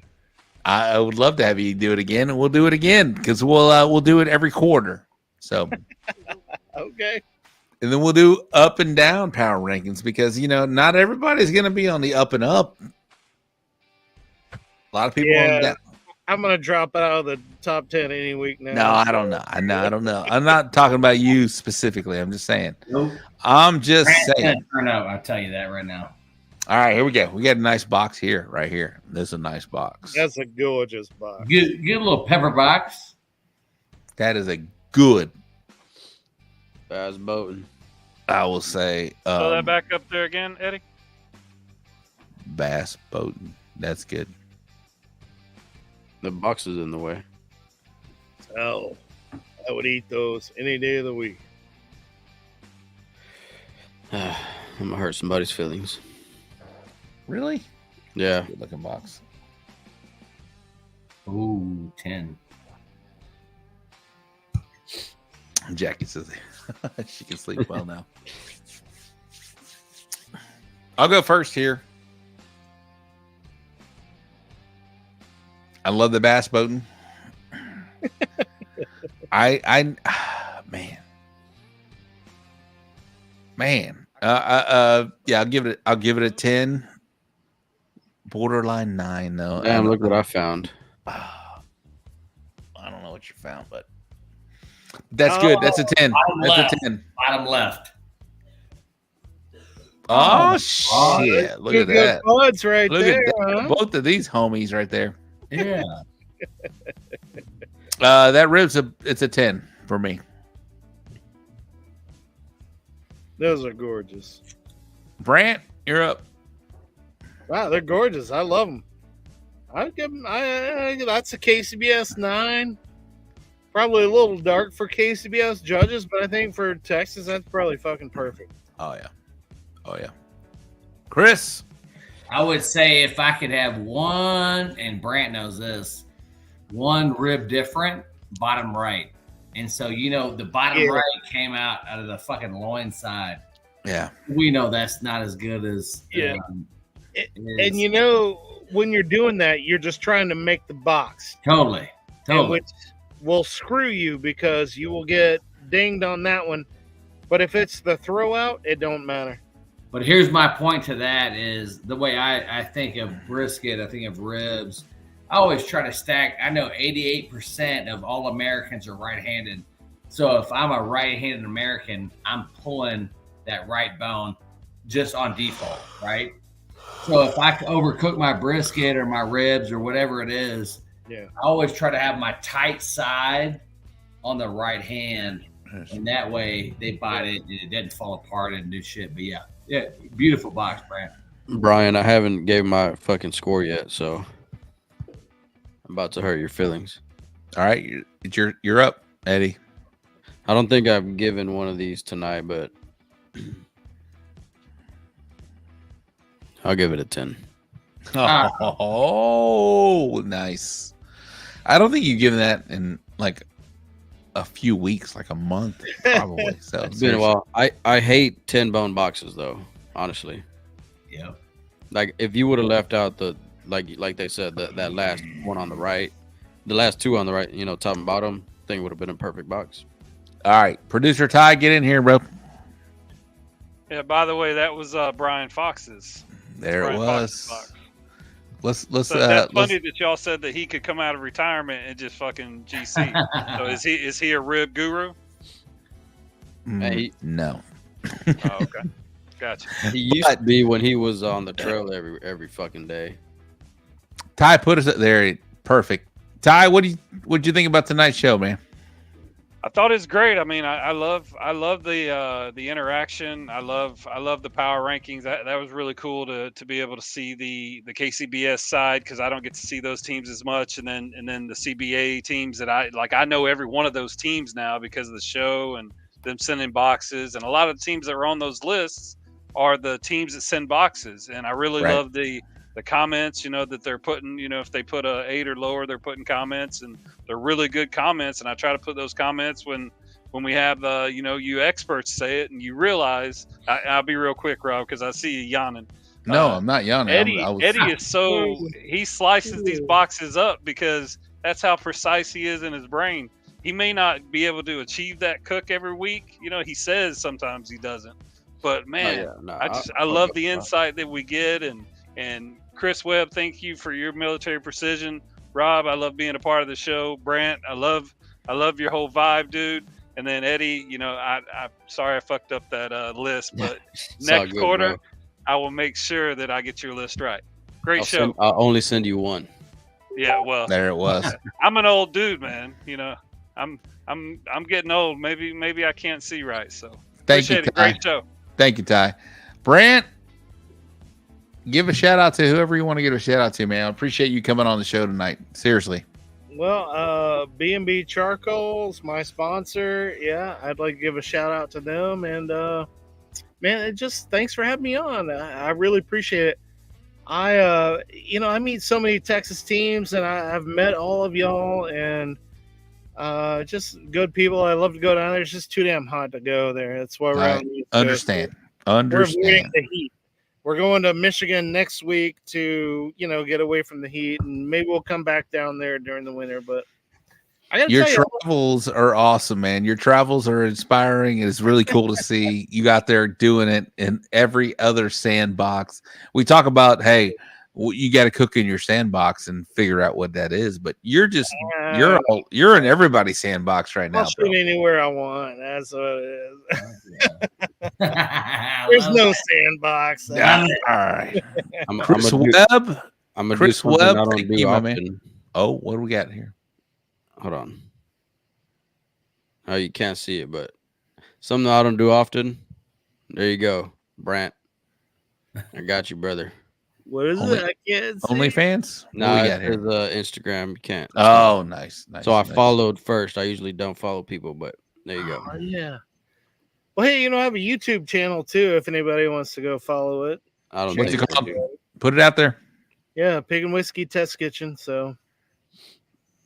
All right, Chris Webb, thank you very much, my man. You've been a huge supporter and follower of this show. Of course. Always great to have you on here. Last time you were on 2022, this year 2024, and a big contributor to the KCBS Power Rankings. Thank you very much. Yes, sir, man. I'm so happy, man. Like once again, you and Eddie do a great job. You're my homies, man. You're my Texas homies. You guys, Lee Hickle, Aaron Leslie. I love all you guys. Bill Purvis, LC. But yeah, we want to introduce you guys into our atmosphere, and I think this happened last 3 years, right? Right. I remember when I went to KCBS, the American Royal, actually 3 years ago, man, I was like, holy shit, you guys have a Titan. And oh, by the way, Rob wins every greatest party challenge in the planet, right? Right. Retired. But yeah, thanks for having me, guys. I'm just giving you a little bit of my insight, dude. I'm just out here just like you are, grinding on the trail and trying to cook better and trying to take advice from people. So thank you. Shout out to my sponsors, Prop Tools Barbecue and Provisions, Colorado, Kansas City, Florida now. Come and see us, man. We're happy to serve you, and we have a great education base. And we got there and we put in work. Next, Big Papa Smokers, Heavy Smoke Barbecue, BB Charcoal, Man Meat Barbecue, Fergalicious. I mean, I could go on and on and on. But yeah, awesome. Thank you so much. Thanks for having me. I'm excited to see you guys on the trail. If you're ever in my neck of the woods, I told Eddie this. He knows it. I told you, Rob. Brant already knows. Dude, whatever you guys need, man. If it's pits, it's drums, it's jambos, it's outlaws, man, hit me up, dude. I'm happy to elevate the craft. That's why we're in business, and amazing. We're happy to help you. And we'll see you at the Royal. Yeah. What a great show tonight. We had some great panelists tonight. We had Brant Williams with Piggin Whiskey, Chris Webb with Bushmaster BBQ, of course, Eddy Morales with the Pit Father Barbecue, and myself, Rob Rocha, with Bullhorn Barbecue. We gave our own opinions on what we thought, what we see out there in the barbecue world, and we had stats to back it up. Every single one of us put a lot of time and effort into what we were doing right now, and so if you don't agree, sorry. If you do agree, thank you very much. But man, what a cool thing. That was a good time. Power Ranking Show 2024 was the first one tonight, right now. We're going to have another one in about 4 months or so, and we'll bring these same panelists back for their opinions of what's going on in the last 4 months. So it's going to be good. You guys coming back? Yeah. You know it. Thanks, Rob. Thanks for having me. Eddie's good to see you, bud. Fuck yeah, brother. Chris, love you, brother. All right. Well, shout out to Brant Williams, Piggin Whiskey. Shout out to Chris Webb, Bushmaster Barbecue, my co-host of the night, Mr. Eddy Morales, Pit Father Barbecue, and of course our, the guy behind the scenes, Mr. Ty, producer Ty, behind the scenes, man. My name is Robert Rocha. We're closing this out. Case, close us out. Let's get out of here.